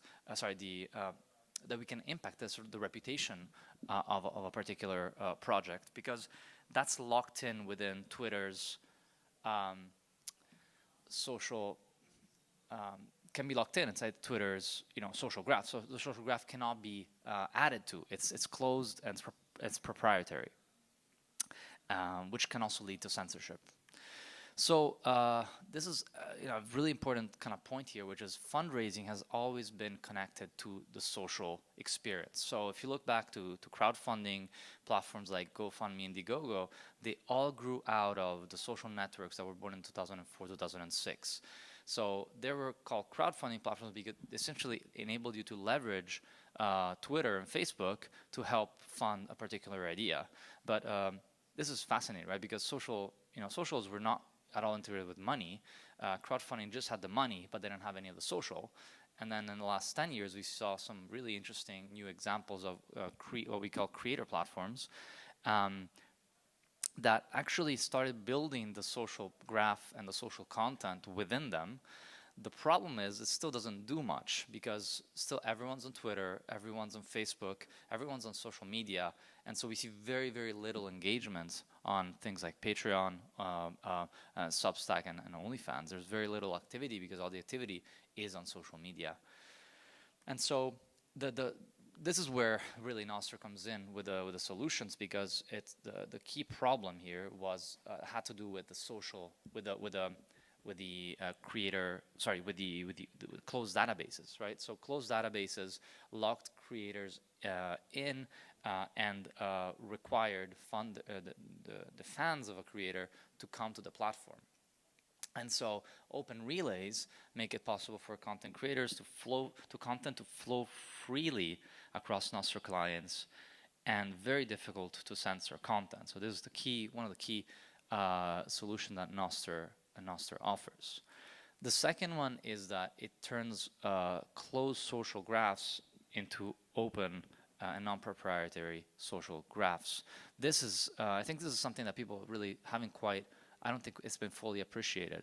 But what this means is that we can start adding a reputational element to every creator that adds value on Geyser, because again, that social graph is not closed. It's not owned by Twitter. That social graph now really has been distributed across the Nostr ecosystem. And this really can unlock a lot of value for fundraising, because fundraising is dependent upon trust. So if you can build trust, you can enable so much more, you can unlock a lot of value, because so much of there's so much activity, there's so much missed opportunities in which trust is not established, where funds are not actually, don't actually flow through. So this is, I think, really a groundbreaking moment for the creator economy, and this is, the big meme here is we're going from closed to open, right? And so this is what we call the open creator economy. This is the emergence of a new category that is going to displace the current system. So we're moving from open from closed to open. We're moving from not social to very social. We're going from not easy to fund to very easy to fund. And that's, the vertical axis is Bitcoin moving things upward, and the horizontal axis is Nostr moving things to the right. So the two things together can really have a massive, massive impact. And interestingly, what's interesting here is that open creator platforms are becoming social. In fact, every app can become more social with Nostr, thereby removing power from the social networks, because the social graph has been removed from the ownership of Twitter and Facebook.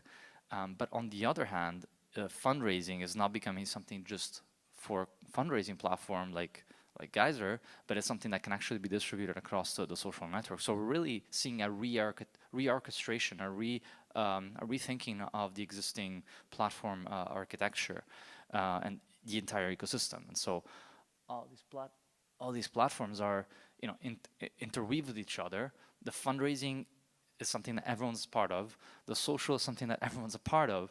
And so we're all kind of trying to find our role again in this new online architecture. So this is how it was and how it is now, right? Twitter interface is now all Nostr apps.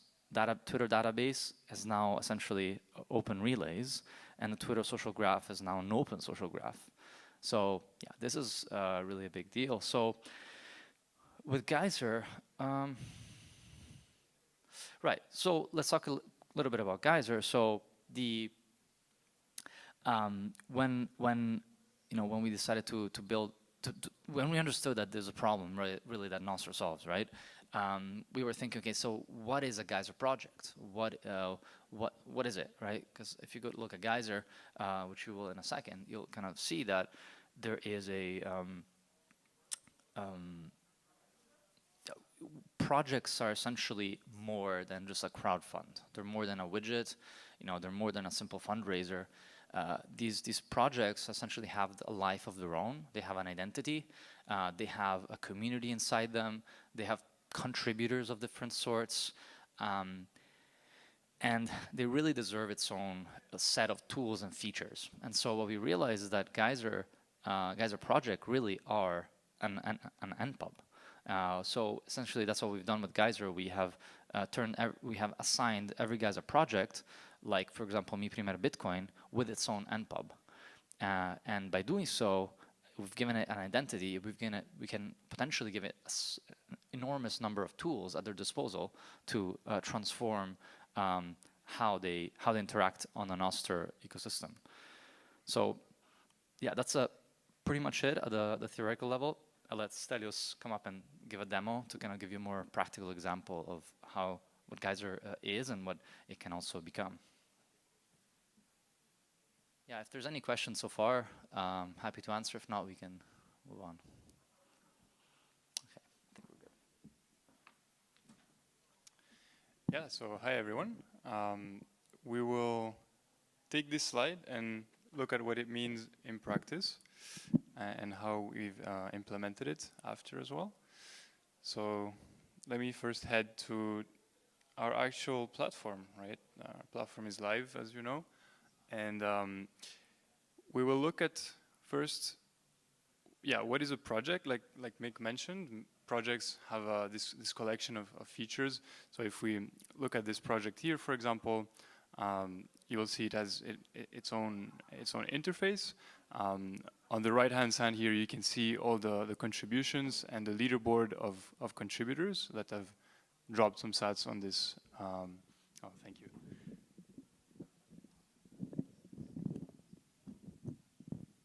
That's better, much better. Thank you. So yeah, how many sats have sort of been dropped on this project? You can read some of the details with the story of the project, all the details that the creator has added to add context to people checking this project. And then if they want to add some more long-form content, you can also write entries, which are essentially articles or a blog of your project. You can add rewards and sell actual items for your project. You can add milestones and so on and so forth. And everything is essentially organized under this one project, which up to now, and for some of these features still, just lived in our database. But the big idea here is to take this out of this isolated island that even Geyser was up to now, and actually distribute it as widely as possible using Nostr. So all these features that you're seeing here, like the entries, the rewards, the milestones, the contributions, all of that stuff could live on Nostr and be visible from any Nostr client. And so as you might notice here in the interface, we have an NPub for this project, which can already be copied, and we can go on Snort. I believe I did that before already. You can paste it here, and you can see that from Snort, which is a Nostr client, and this would work with any Nostr client, you can paste the NPub and see the project from there. So you can see it's still qubit, it still has the description, and in the future, very soon, you'll be able to write notes from Geyser, see them here, same for the rewards, and same for all that other content that we shared previously. So now what we can do is actually try to create a project for this demo. So I'll just go on my profile here. Let it load. Try to refresh. create a project. So you get a nice little welcome screen that just gives you some details about the project and how it's organized. And yeah, this whole project flow, creation flow is really straightforward. So I'm just going to say here, Nostrasia demo project, or maybe just demo. You'll notice here that it will create automatically a Lightning address for the project. So all the funding can flow to that Lightning address. But I want to stress we're not a custodian. So further in this flow, you'll see that we'll enter Lightning connection details, which can either be your node or it can be your own Lightning address. And this Lightning address is essentially just a wrapper around it. And we will forward all the payments, but at no point we take custody of the payments. Now that we've integrated with Nostr, this Lightning address also acts as your NIP05 identifier. So it's kind of your identity on Nostr that you can share a bit more easily than the npub of the project. So I'll put an objective here, demoing the Nostr migration in Nostrasia. We can add an image, a thumbnail image, add this one, and we can also add a header image. And yeah, every project also has an email, right? The creator has to add their email to be able to recover certain content and be able to change their Lightning wallet.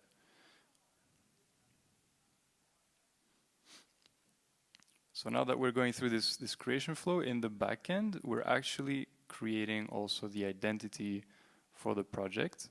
So the npub, the nsec and npub key pair is being generated, and that nsec will be exportable. So it will be usable by the creators that want to take custody of their own npub and own nsec, and then they'll be able to go on any client and use any functionality that we might not have implemented yet. So I mentioned the nodes earlier. The nodes will be implemented soon on our platform, but you can already do it from Iris, you can already do it from Deimos. That's something that should be functional for you. So let me see here why it's still loading. Okay. Yeah, you can add more details. I won't do this now, but you can add a project link, you can add tags so people find you more easily. You can say which region, perhaps I'll say here we're in Japan. So people can filter by region and still find your project. Same here, you can write a story for it. I'll keep it short. And finally, as we mentioned earlier, we can add a Lightning address where the funds will actually be going to. So this can be any Lightning address. It doesn't matter, custodial, non-custodial. So I'm entering GetLB1 here, but it can be anything, right? Recently, Zeus LN, that is a non-custodial Lightning wallet, also implemented Lightning addresses. You could totally use that. You see some other options here. It's totally up to you. So great, I'm going to launch the project. And now this project, as we launch it, is getting published to Nostr. So it's getting saved in our database, but it's also being distributed all around. So I can go check the profile. We can see the image, all the details that we entered during the creation flow. And we can see here that it has an npub. So now if I take this npub similarly to what we checked before, and I should be able to check it from Snort. Just add this here. Maybe it's 111.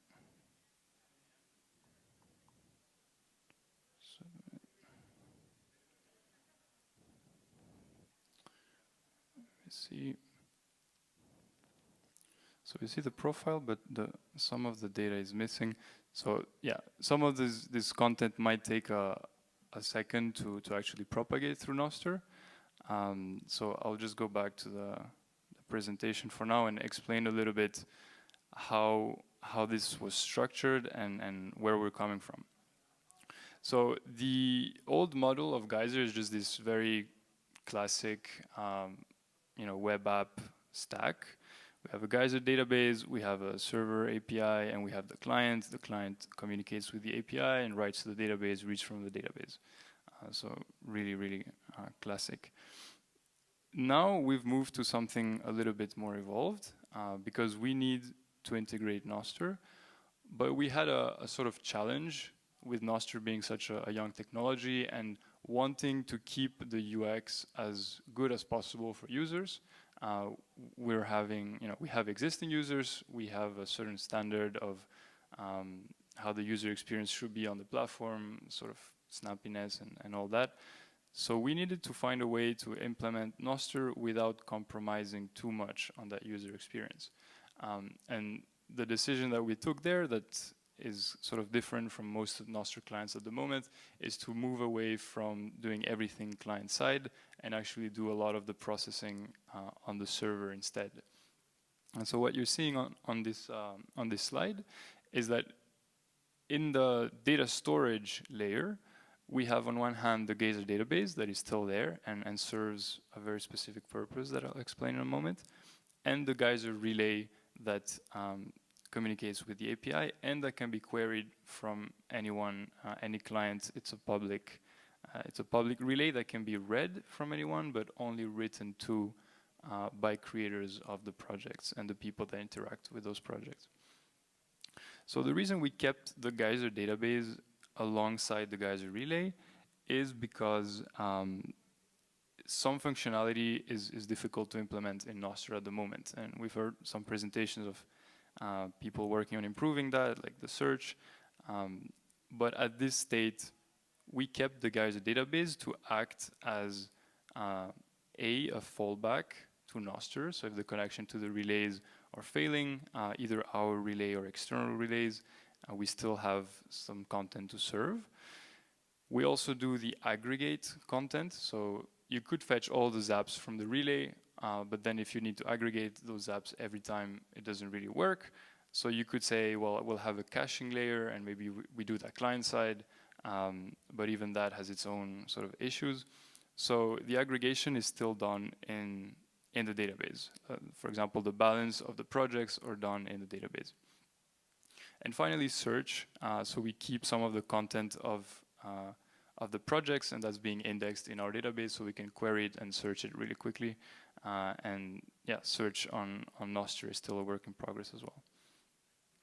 So to be able to maintain this sync, we also have what we call the Nostr reconciler. And what the reconciler does is that it connects both to our relay, our database, and this external relay universe, which, as you know, anyone can connect to any relay that they want. They can connect to our own, but maybe they have their own private relay or some relay as a service that we saw in another presentation, and they'll want to use that for their own experience. So we need to be able to sync up with the interactions that are taking place outside of Geyser itself and from any Nostr client, and then sync that up to our database to maintain this architecture. And so at a high level, this is how it functions in the background, and this is how we're able to both use our existing infrastructure and the Nostr infrastructure to take all the best of both worlds, to keep a good user experience and have this content distribution that Mick mentioned earlier. So this is really just the beginning.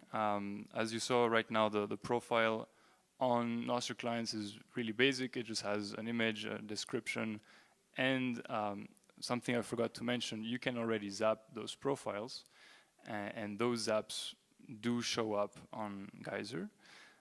But there's still much more we can do with the notes, with the long form content, with adding reputation systems, adding subscriptions. There was a presentation earlier about Nostr subscriptions and AWC.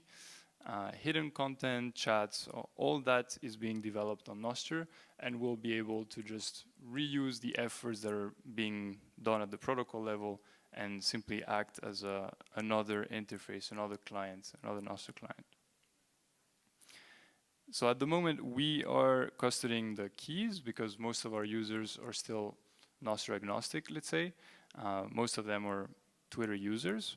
But part of this effort is also to grow Nostr adoption. And so people that have an existing, either people that have an existing profile and want to import it on Geyser to sort of reuse the existing proof of work and history of content will be able to do that. Or if they want to generate their own key for a new project, but don't let us keep custody of that, they'll also be able to do that in the future. So as part of this sort of ethos change and cultural change, we're also open sourcing our own repository. So starting with the front end, what you've seen in the demo with the web app that is now available to see by anyone. And if you want to open some issues or contribute to it, or just see how our tech stack is sort of organized in the front end, you can also have a look at that. And coming up, we'll open source one by one our entire stack to the world. So that is all for the demo. I hope it gave some context to what we spoke about in a very theoretical level. Show that it's already there, and there's a lot more that we're going to be doing. So thank you very much. And if there's any question, happy to take them. Thank you.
Yes.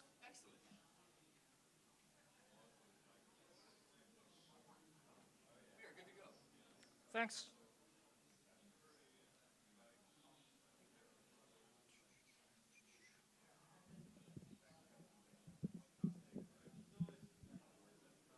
Thank you.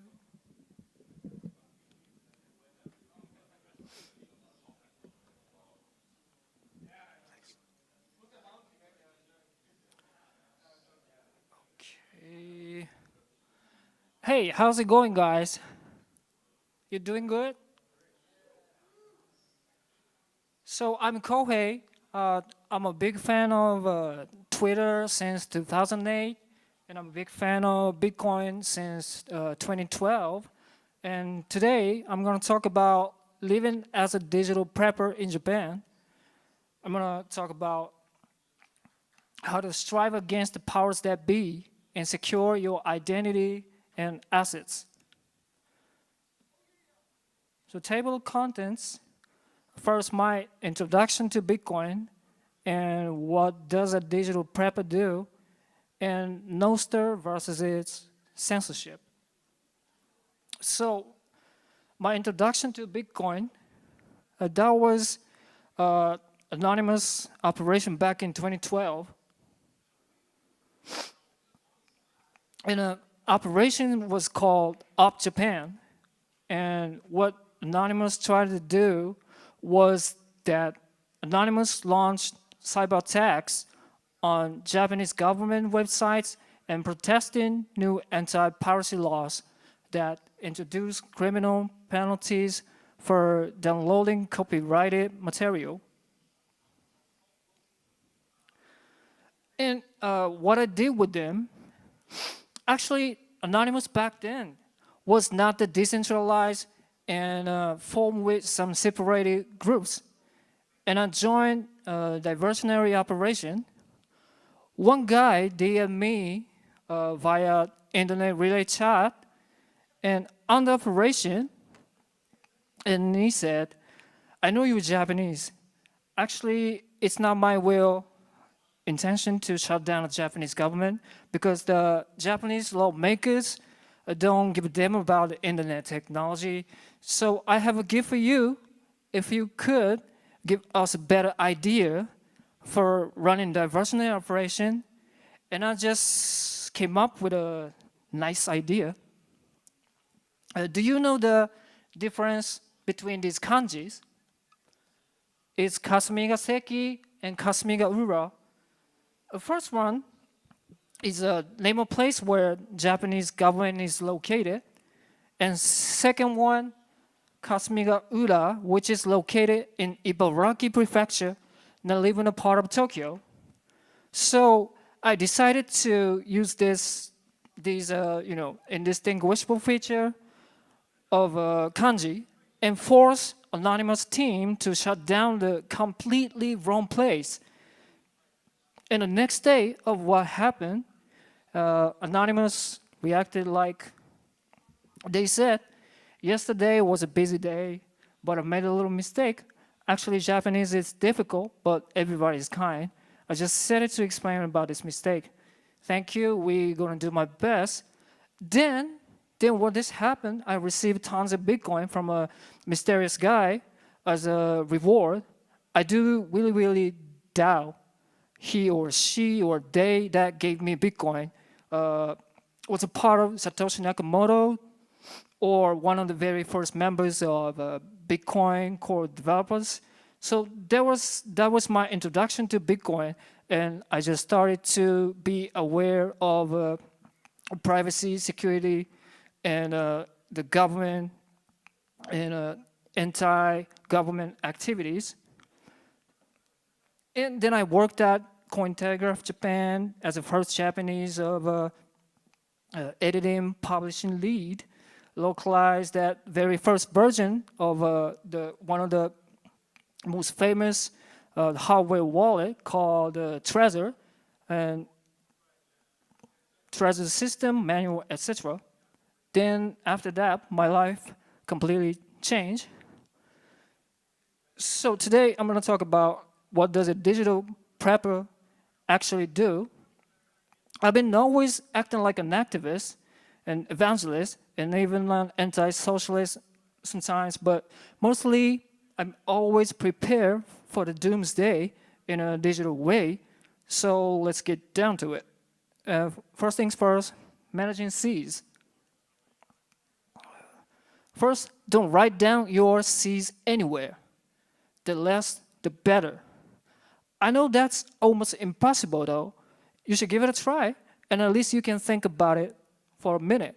Like, what would you do if you got no paper, phone, or computer to store your private keys or assets? Case one, in your house, do you know something about BIP39 colors? It can encrypt your Cs with multiple color codes. No need to memorize order, and you can even shuffle and store the colors in the order you want to restore with BIP39 colors. Given that colors are everywhere, the wall, furniture, bathroom, couch, with BIP39 colors, you can get an additional layer of obfuscation even in websites you're browsing on your computer. It allows for random storage of seed components, eliminating the need for a correct positioning. You can give it a try on GitHub though, so if you're interested, you should try this. And second, don't write down your C's honestly, mixed with some false information. Let's say that you generate your mnemonic C's with BIP39, like tomorrow, brave, blah, blah, blah, whereas some people found your paper with private keys, like a situation where a policeman asking you who you are and checking your body and find your paper in a physical wallet. That will be a disaster, right?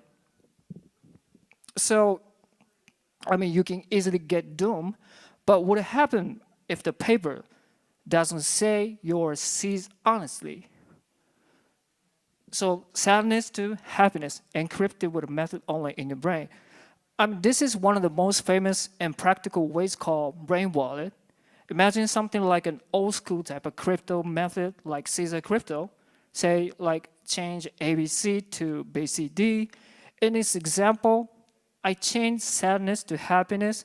So as long as you don't write down your C's honestly, you can keep a secret, or you can postpone the time in a little bit that your keys get hacked at least.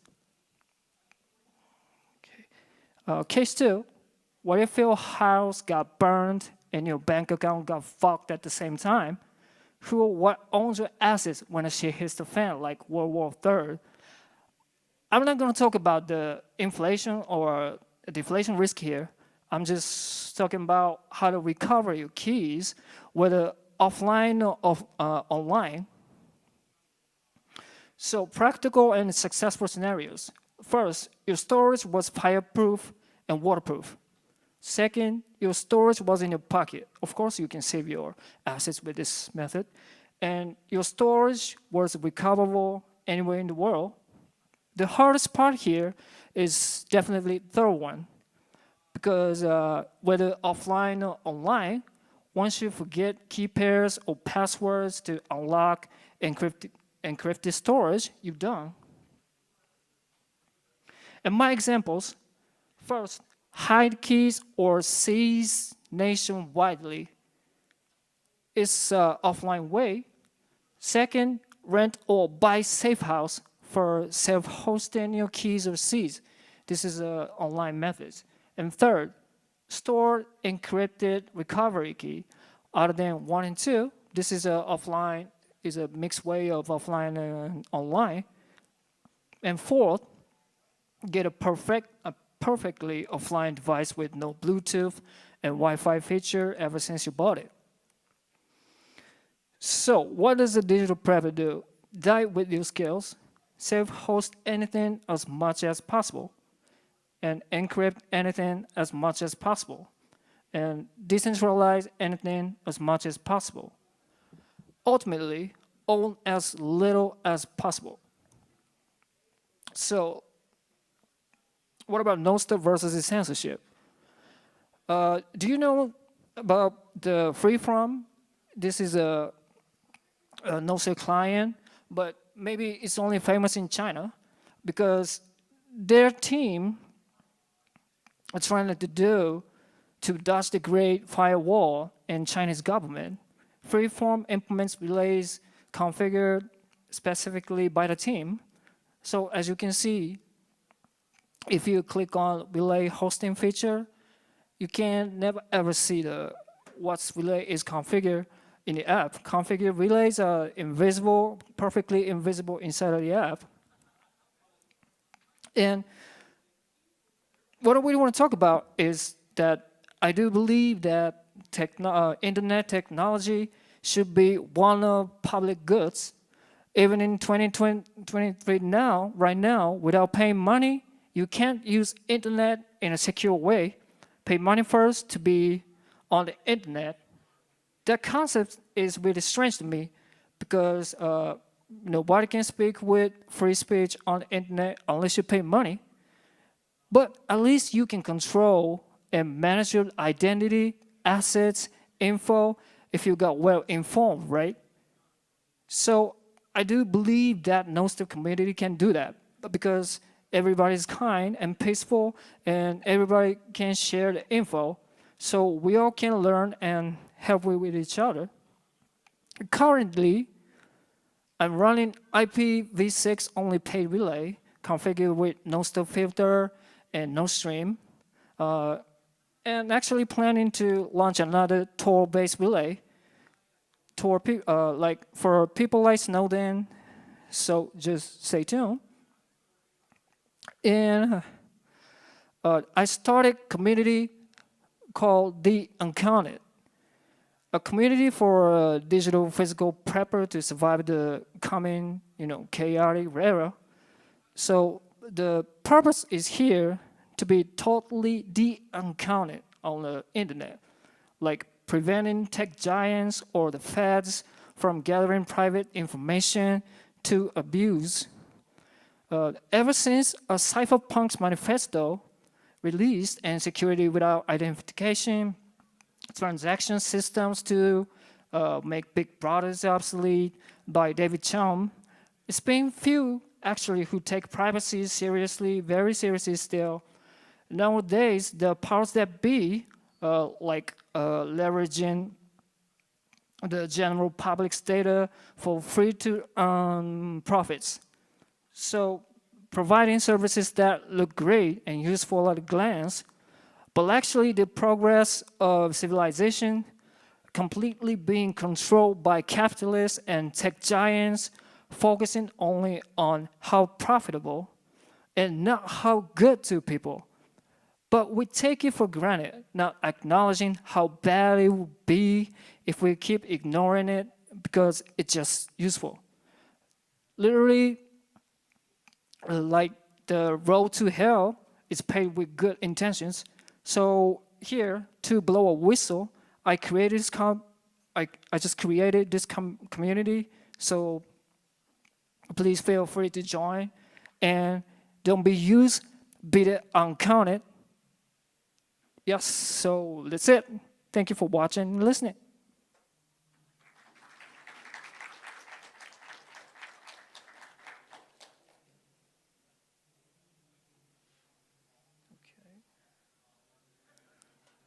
So, any questions? Okay, thank you. Thank you for watching and listening.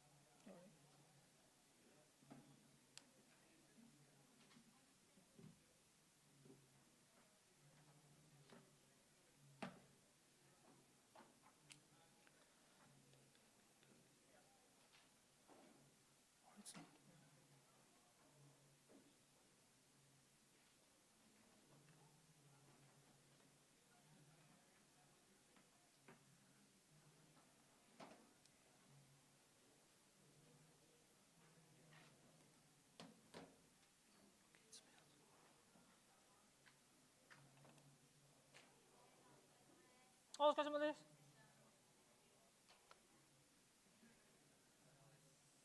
おささす。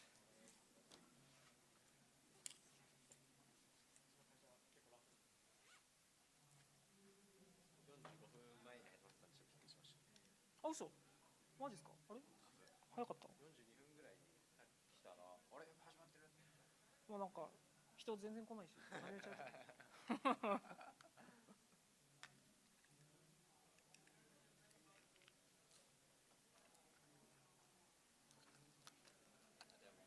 おざっす。Hey. No. Are you building apps for Chinese? I'm trying to build apps for Chinese because I got a lot of friends in Hong Kong. Okay. Can we talk? Yeah, sure. Yeah. You're building like clients? Yeah, clients and relays for the privacy and security centric people. Okay.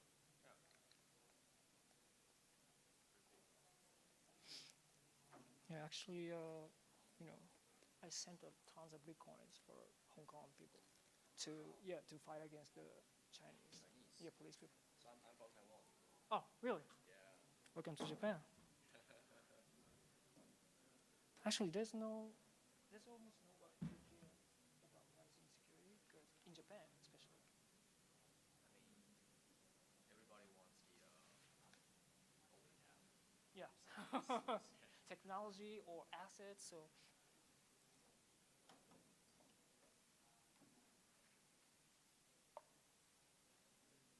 But luckily, I could meet a lot of Japanese people who are concerned about it.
nuts.